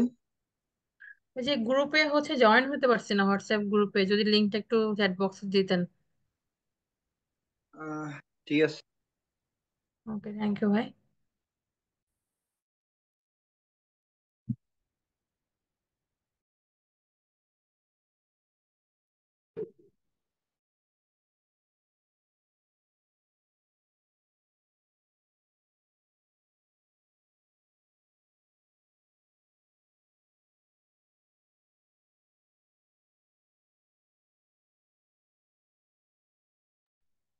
হ্যালো ভাই, আমাদের কি ড্রাইভ দিছে নাকি ওই যে ক্লাসে যে ড্রাইভ গুলো?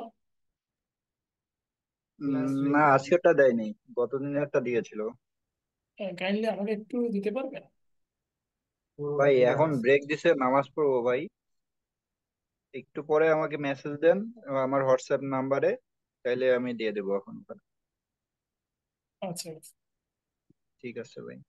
আপনার নামটা ভাই? রিয়াজুল ইসলাম।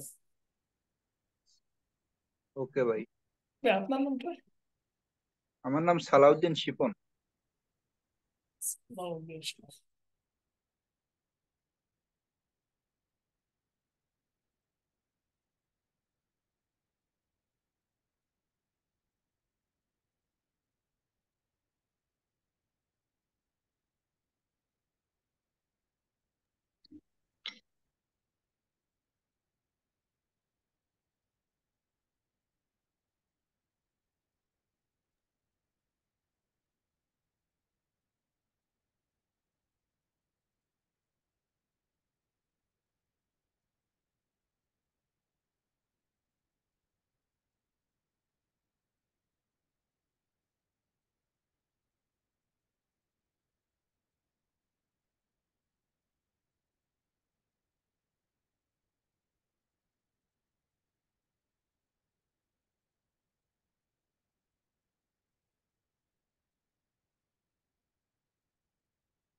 ভাইয়া রিকোয়েস্ট দিয়েছে, আপনি কাইন্ডলি নামাজ শেষ হলে জয়েন করে দিয়েন।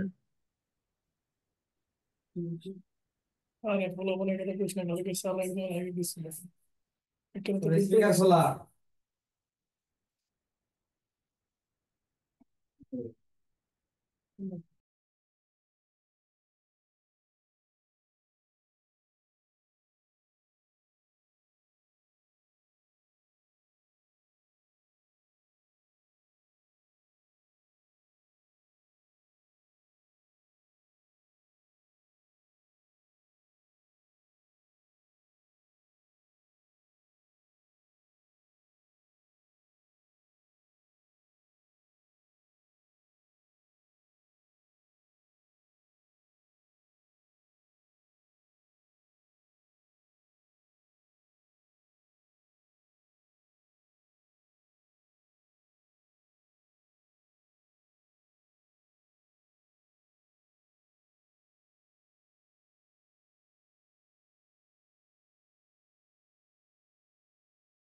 resume the classes. Yes, sir.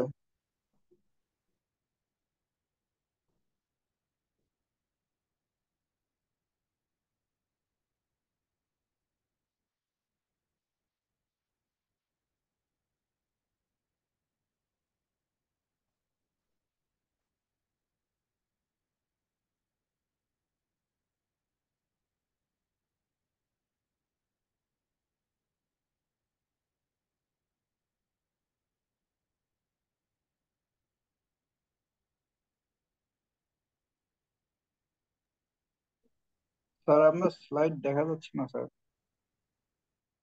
একটু ওয়েট করেন 1 মিনিট।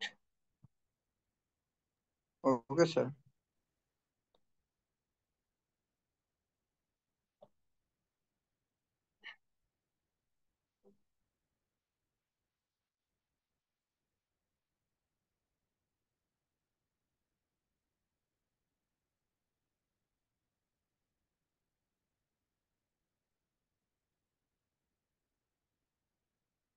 দেখা যাচ্ছে এবার?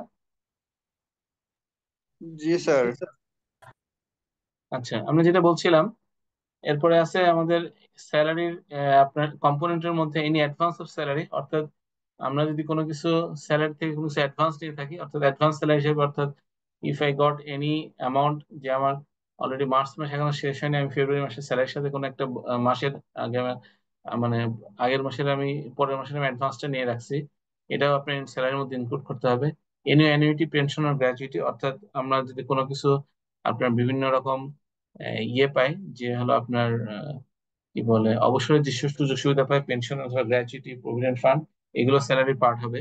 পারকুইজিটস, পারকুইজিটটা আলাদা হয়ে আমরা হলো সংজ্ঞায়িত করবো, এটা পরে দেখবো আমরা।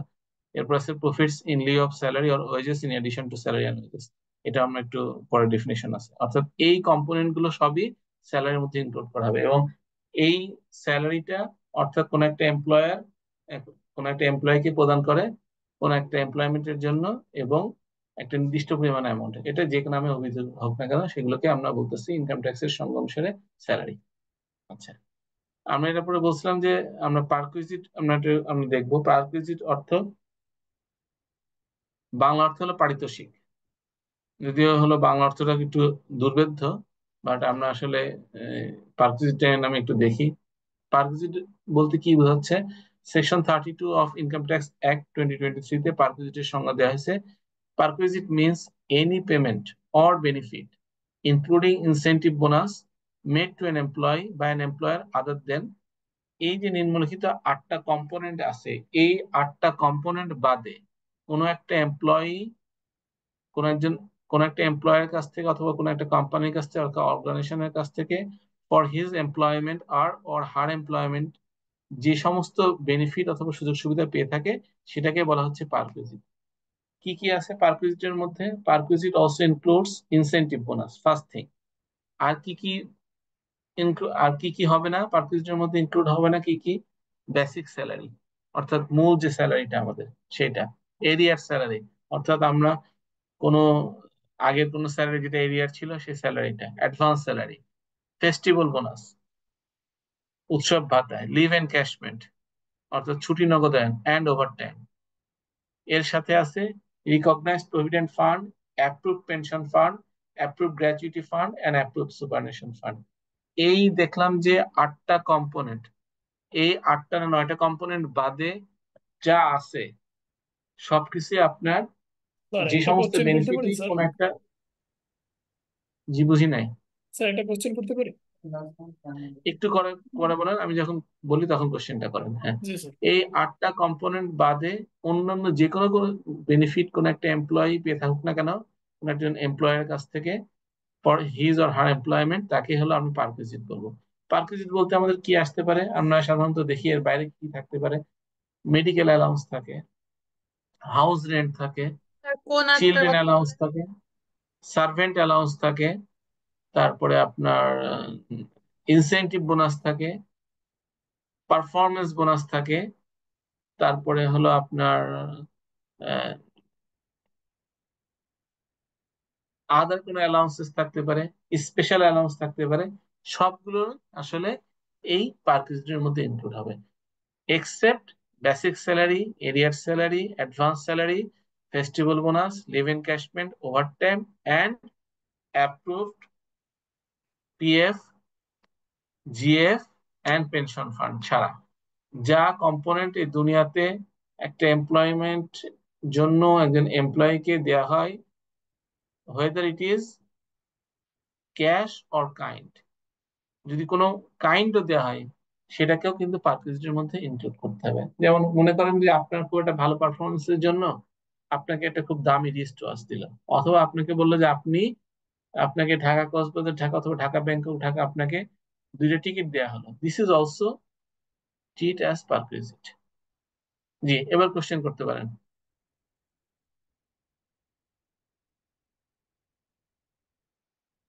হ্যাঁ, যিনি কোশ্চেন করতে যাচ্ছিলেন বলেন। স্যার যে 8টা হেডের কথা বলেন এটা আমি একটু মিস করছি, মানে আমি স্যার আসতে অ্যাপ্রুভড সুপারমেশন ফান্ডটা কি স্যার? অ্যাপ্রুভড সুপারমেশন ফান্ড এটা যদি একটু কাইন্ডলি বলতেন।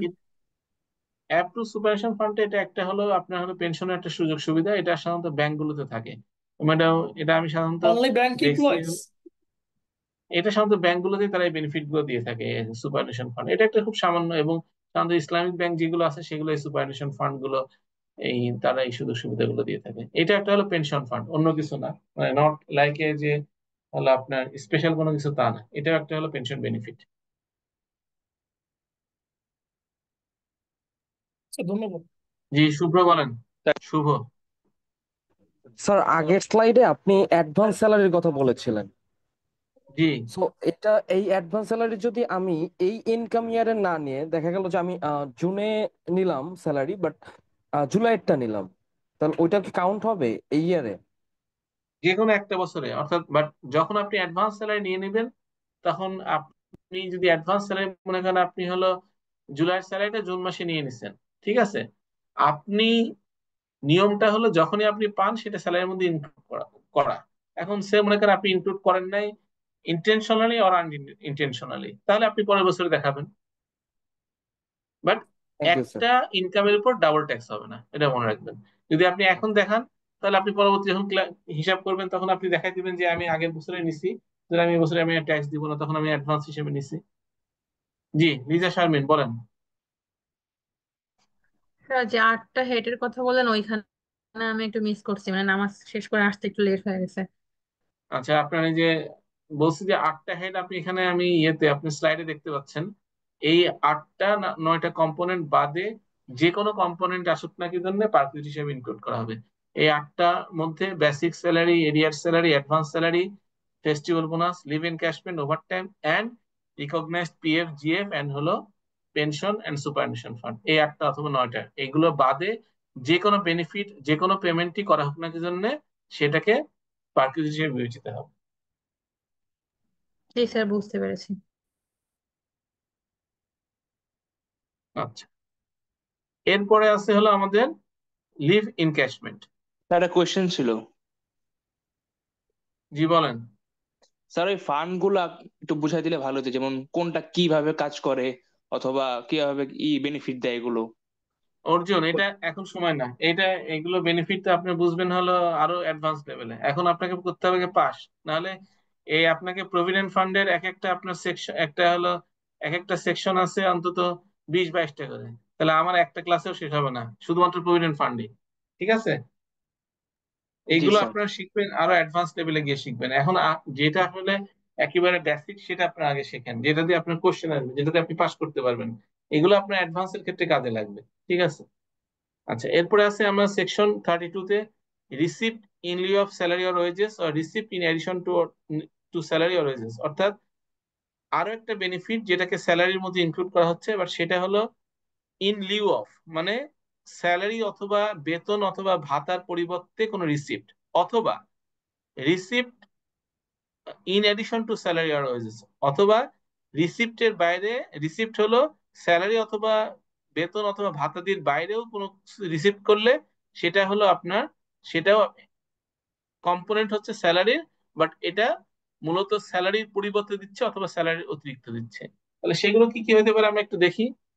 Number 1, any compensation in connection with termination of employment called whatever name.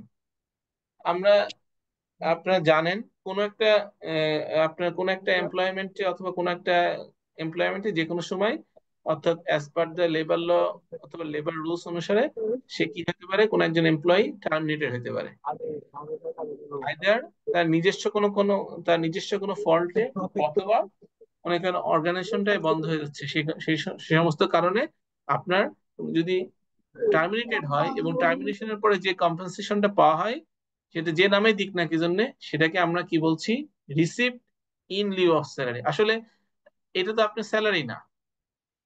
কারণ সে মনে করেন যে আমি একদম লাইভ এক্সাম্পল আপনাদেরকে বলি, সেটা হলো যে বাংলাদেশে এক সময় খুব একটা বড় কোম্পানি ছিল, আইটি কোম্পানি, নাম হলো এক্সচেঞ্জার বাংলাদেশ লিমিটেড। এটা হলো আপনার গ্রামীণ ফোনের একটা সিস্টার কনসার্ন ছিল। এই সিস্টার কনসার্নটা আপনার গ্রামীণ ফোনের সিস্টার কনসার্নটা বাংলাদেশে 3 বছর অপারেট করলো, করার পরে তারা বাংলাদেশে হয়তো আর ব্যবসা করতে পারতেছিল না, অথবা তারা শুধুমাত্র একটা কোম্পানি নিয়ে তারা আর চলতে পারতেছিল না। দেন দে ডিসাইডেড টু কি বলে liquidate their company from Bangladesh, এবং তারা বাংলাদেশ থেকে সমস্ত কিছু গুটায় চলে যাবে। তো যখন তারা ডিসিশন নিল, তখন এদের প্রায় এমপ্লয়মেন্ট ছিল, কথা আবার কেটে কেটে আসছে এখন, সরি কথাগুলো ক্লিয়ার বোঝা যাচ্ছে না। কথা ক্লিয়ার বোঝা যাচ্ছে না? স্যার আমরা বুঝতে পারছি ওনার নেট প্রবলেম হয়তো বা স্যার। ওনার নেট সমস্যা। ক্লিয়ার কথা। আচ্ছা, যেটা বলছিলাম যে এই এক্সচেঞ্জার বাংলাদেশে একটা সময় আপনার এমপ্লয়ি ছিল প্রায় 3,000-এর উপরে। তো যখন দে হ্যাভ ডিসাইডেড যে তারা বাংলাদেশ থেকে ব্যবসা গুটায় নিবে এবং বাংলাদেশের ব্যবসা তারা করবে না, তখন তারা কি করলো, তারা সমস্ত as per the labour law অনুসারে তারা সমস্ত এমপ্লয়ীদেরকে 1 বছরের আপনার কি বলে একটা কম্পেনসেশন বেনিফিট দিল। ফাহাদ প্লিজ আপনি একটু মিউট করে দেন, যারা কথা বলবেন না তারা একটু মিউট করেন, তাহলে আমার জন্য সুবিধা হবে, নাহলে সাইড থাকলে, ব্যাকগ্রাউন্ড থাকলে, নয়েজ থাকলে মিউট সমস্যা হয়। করতেছি স্যার আমি, সবাই নয়েজ আচ্ছা, করতেছে যারা। তাহলে এই যে যখন আপনার এই এক্সচেঞ্জার বাংলাদেশ যখন কি করলো, তারা 3,000 এমপ্লয়কে যখন তারা হলো টার্মিনেট করলো, তারা একটা বছরে তারা ফুল স্যালারি দিয়ে দিল, সমস্ত ফুল বেনিফিট দিয়ে। দেখেন তারা কিন্তু এটা কিন্তু স্যালারি অথবা ওয়েজেস দিয়ে নাই, তারা কি দিচ্ছে, তারা দিচ্ছে কম্পেনসেশন দিচ্ছে। যেহেতু তারা বাংলাদেশ থেকে গোটায় চলে যাচ্ছে, সেজন্য তারা যাতে কোনো এমপ্লয়মেন্টের আগামী 1 বছর পর্যন্ত অসুবিধা না হয়, এবং তারা যদি আরো চাকরি বাকরি খুঁজে নিতে পারে, সেই জন্য তারা একটা বছরের স্যালারি দিয়ে বাংলাদেশ থেকে চলে গেল। এই যে কম্পেনসেশন বেনিফিট, যেটা আসলে স্যালারি অথবা ওয়েজেস না, বাট এই স্যালারি অথবা ওয়েজেস এর পরিবর্তে একটা রিসিপ্ট, সেটাকে বলা হচ্ছে আপনার এই স্যালারির পার্ট, অর্থাৎ এটাকে receipt in lieu of salary বলা হচ্ছে। একটা গেল। Number 2, any amount from a provident fund or other fund to the extent to which it does not consist of contribution and the interest of such contribution. আমরা সবাই জানি provident ফান্ডটা কি হয়। Provident ফান্ডটা কোন একটা কোম্পানিতে সমস্ত এমপ্লয়ীদের জন্য, অর্থাৎ আপনার যারা প্রভিডেন্ট ফান্ডের সুযোগ সুবিধা নিবে, যদি তারা ইচ্ছা প্রকাশ করে, তাদের আপনার ইচ্ছা প্রকাশের ভিত্তিতে একটা প্রভিডেন্ট ফান্ড একটা অর্গানাইজেশনে রান হতে পারে। এখন সে মনে করুন কোন একটা অর্গানাইজেশনের প্রভিডেন্ট ফান্ড আছে, এবং প্রভিডেন্ট ফান্ডের অন্যতম একটা শর্ত হলো আপনার মিনিমাম একটা কোম্পানিতে as per the labour law অনুসারে একটা বছর থাকতে হবে, না হলে সে প্রভিডেন্ট ফান্ডে কিন্তু দুইটা কন্ট্রিবিউশন থাকে, একটা থাকে হলো এমপ্লয়ি কন্ট্রিবিউশন, একটা থাকে এমপ্লয়ার কন্ট্রিবিউশন অথবা কোম্পানি কন্ট্রিবিউশন।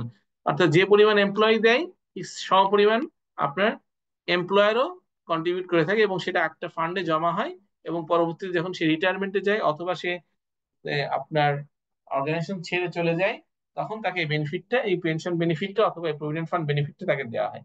এখন মনে করেন কোন একটা এমপ্লয়ি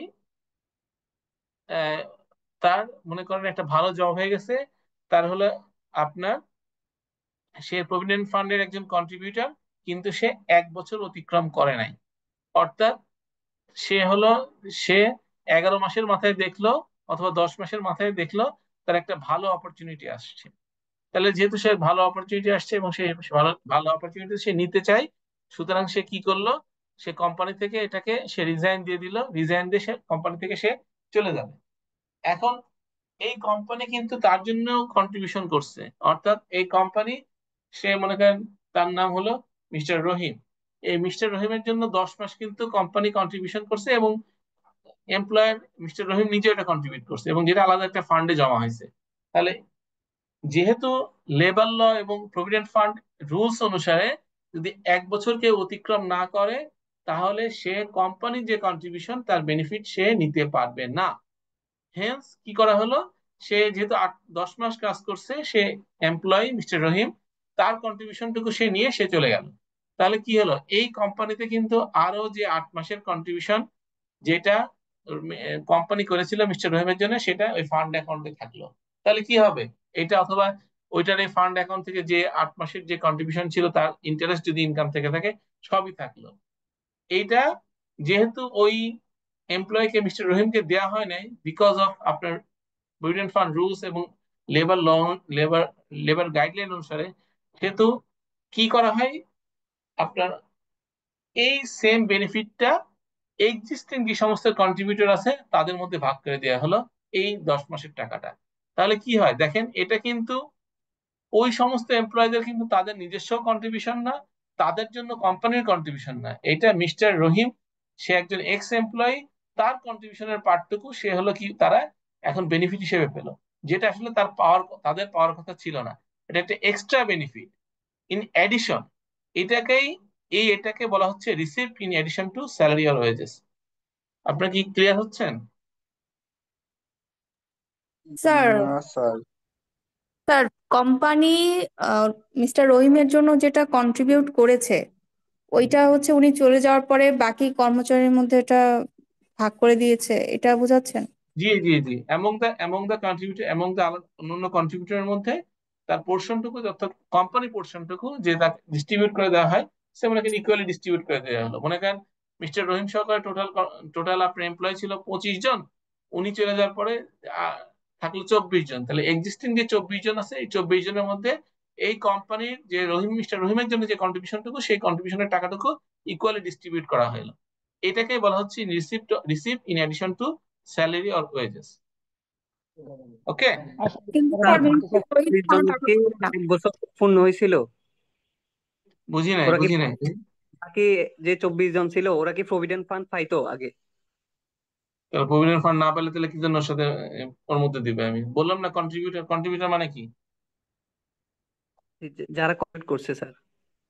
হ্যাঁ, অর্থাৎ তারা এটার বেনিফিশিয়ারি, তারা এটার কন্ট্রিবিউটর। ভাই জি এরকম কমপ্লেক্সে বুঝতে দেন না, ইজিলি বোঝেন। যে আমি বলতেছি যে 25 জন কন্ট্রিবিউটর, পিএফ এর কন্ট্রিবিউটর, পিএফ এর কন্ট্রিবিউটর মধ্যে একজন মিস্টার রহিম চলে গেল, তাহলে মিস্টার রহিমের জন্য যে কোম্পানির যে পার্টটুকু ছিল, সে মনে করেন 10% করে দেয়। 10% করে হয়তো মিস্টার রহিমের জন্য হয়তো কন্ট্রিবিউশন করছে 1 লাখ টাকা। ঠিক আছে, এই 1 লাখ টাকা হয়তো মিস্টার রহিমের নিজের কন্ট্রিবিউশন ছিল 1 লাখ টাকা, আর কোম্পানি কন্ট্রিবিউশন ছিল 1 লাখ টাকা। তাহলে তার নিজের যে কন্ট্রিবিউশনটুকু সে তো সেটা নিয়ে চলেই যাবে, কিন্তু কোম্পানি কন্ট্রিবিউশন যেহেতু সে পেল না, কেন? বিকজ অফ সে পিএফ এর রুলস এবং লেবার লর যে রুলসটা আছে 1 বছর যে তার অতিক্রম করতে হবে সেটাকে সে ফলো করে নাই।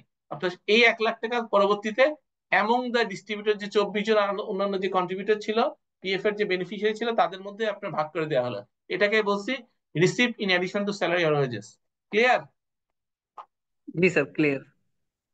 আচ্ছা, next, amount received or the fair market value of the benefit received in connection with changes of terms of employment। আচ্ছা, যদি কোনো একটা আপনার কোনো একটা অ্যামাউন্ট রিসিভ করে অথবা কোনো একটা বেনিফিট পায়, সেটার ফেয়ার মার্কেট ভ্যালু অথবা অ্যাকচুয়াল ভ্যালু যেটা টার্মস অফ এমপ্লয়মেন্টের কারণে পাচ্ছে, সেটাকেও আমরা বলতেছি received in addition to salary. কি হইতে পারে সেটা? আমাদের দেশে এই সুযোগ সুবিধাগুলো খুব কম, কিন্তু বাইরের দেশে এগুলো আছে। Share option. শেয়ার অপশন মানে কোম্পানিতে কোন একজন এমপ্লয়ি একটা certain level, certain terms and condition fulfil করে যদি সে জব করে, সে হয়তো তার টার্মস এন্ড কন্ডিশনে বলা আছে সে যদি মিনিমাম থাকে হলো আপনার 10 বছর সে জব করে, সে কোম্পানির আপনার 0.5% শেয়ারের সে মালিকানা পাবে। এটা অনেক মানে টার্মস এন্ড কন্ডিশনে আপনার থাকতে পারে শেয়ার অপশন। তাহলে এই যে শেয়ার অপশন টার্মস এন্ড এমপ্লয়মেন্টের কারণে যে বেনিফিট অ্যামাউন্টটা রিসিভ করলো অর্থাৎ যে শেয়ারটা পেলো, এই শেয়ারের যে ফেয়ার মার্কেট ভ্যালু হবে, অর্থাৎ ওই দিনে মনে করেন যে আপনি 10 বছর আজকে হয়ে গেছে মিস্টার রহিম কালকে তার একটা আপনার কোম্পানির শেয়ার পেলো 0.05% একটা শেয়ার পেলো। এই শেয়ারের যে আপনার ফেয়ার মার্কেট ভ্যালু, সেটাকে আমরা বলছি received in addition to salary আর ওয়েজেস। এটা তো আসলে আমার স্যালারি অথবা ওয়েজেস না, এটা in addition to salary and wages which is also part of salary.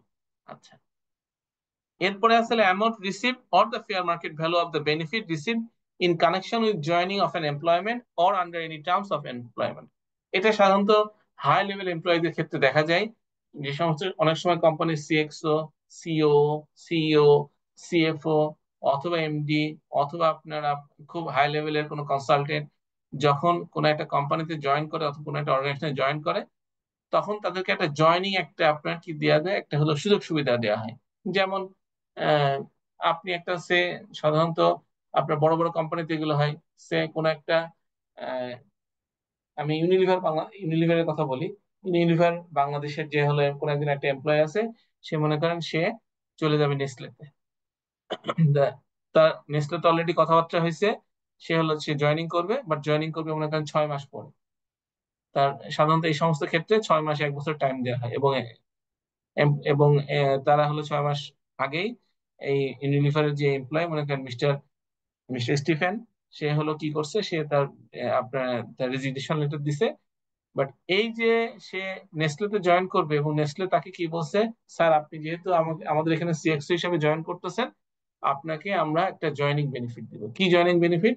আপনার জয়েনিং বেনিফিট হিসাবে আপনাকে আমরা 10 লাখ টাকা আপনাকে আপনাকে অ্যাডভান্স দেবো, which is not a part of salary. এটা একটা জয়েনিং আপনার কি বলা হয়, বেনিফিট বলা হয়।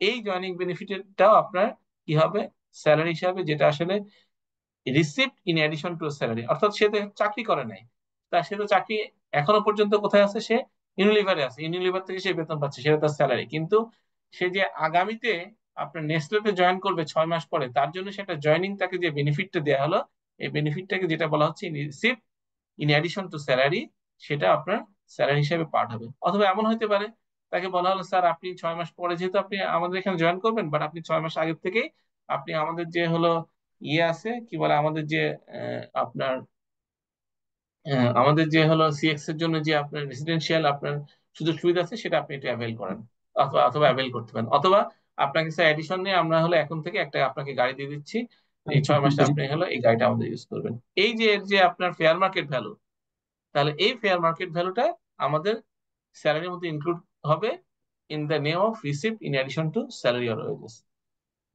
ক্লিয়ার? জি স্যার।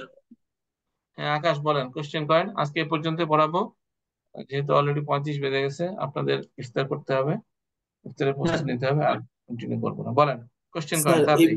এই বেনিফিট গুলো কি পার কেজিটার মধ্যে পড়ে? কোনটা? এই যে স্যার ইন লিও যেটা পড়াইতেছেন এখন।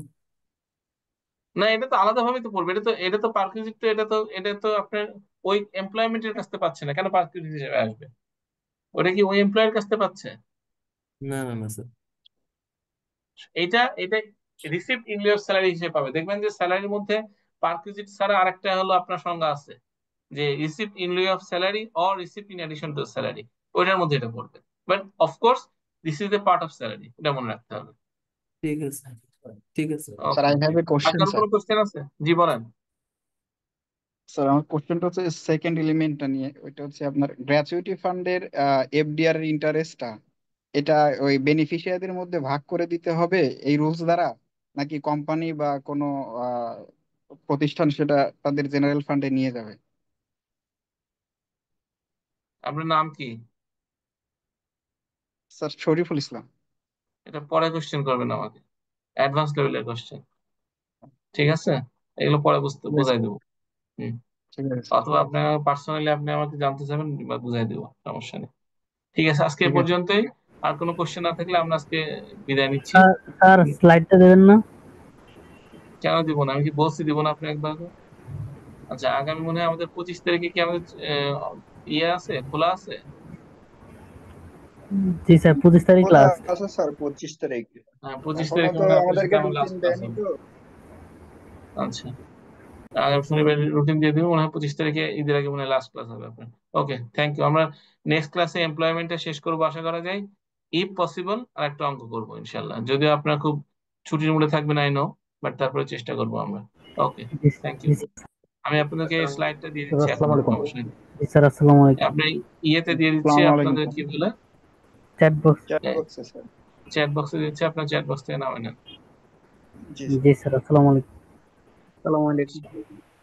আসসালাম। আরে তাহলে কি কামটা করলো কি কখনই শিপন ভাইয়া, হ্যালো। চ্যাট বক্সে কোথায়?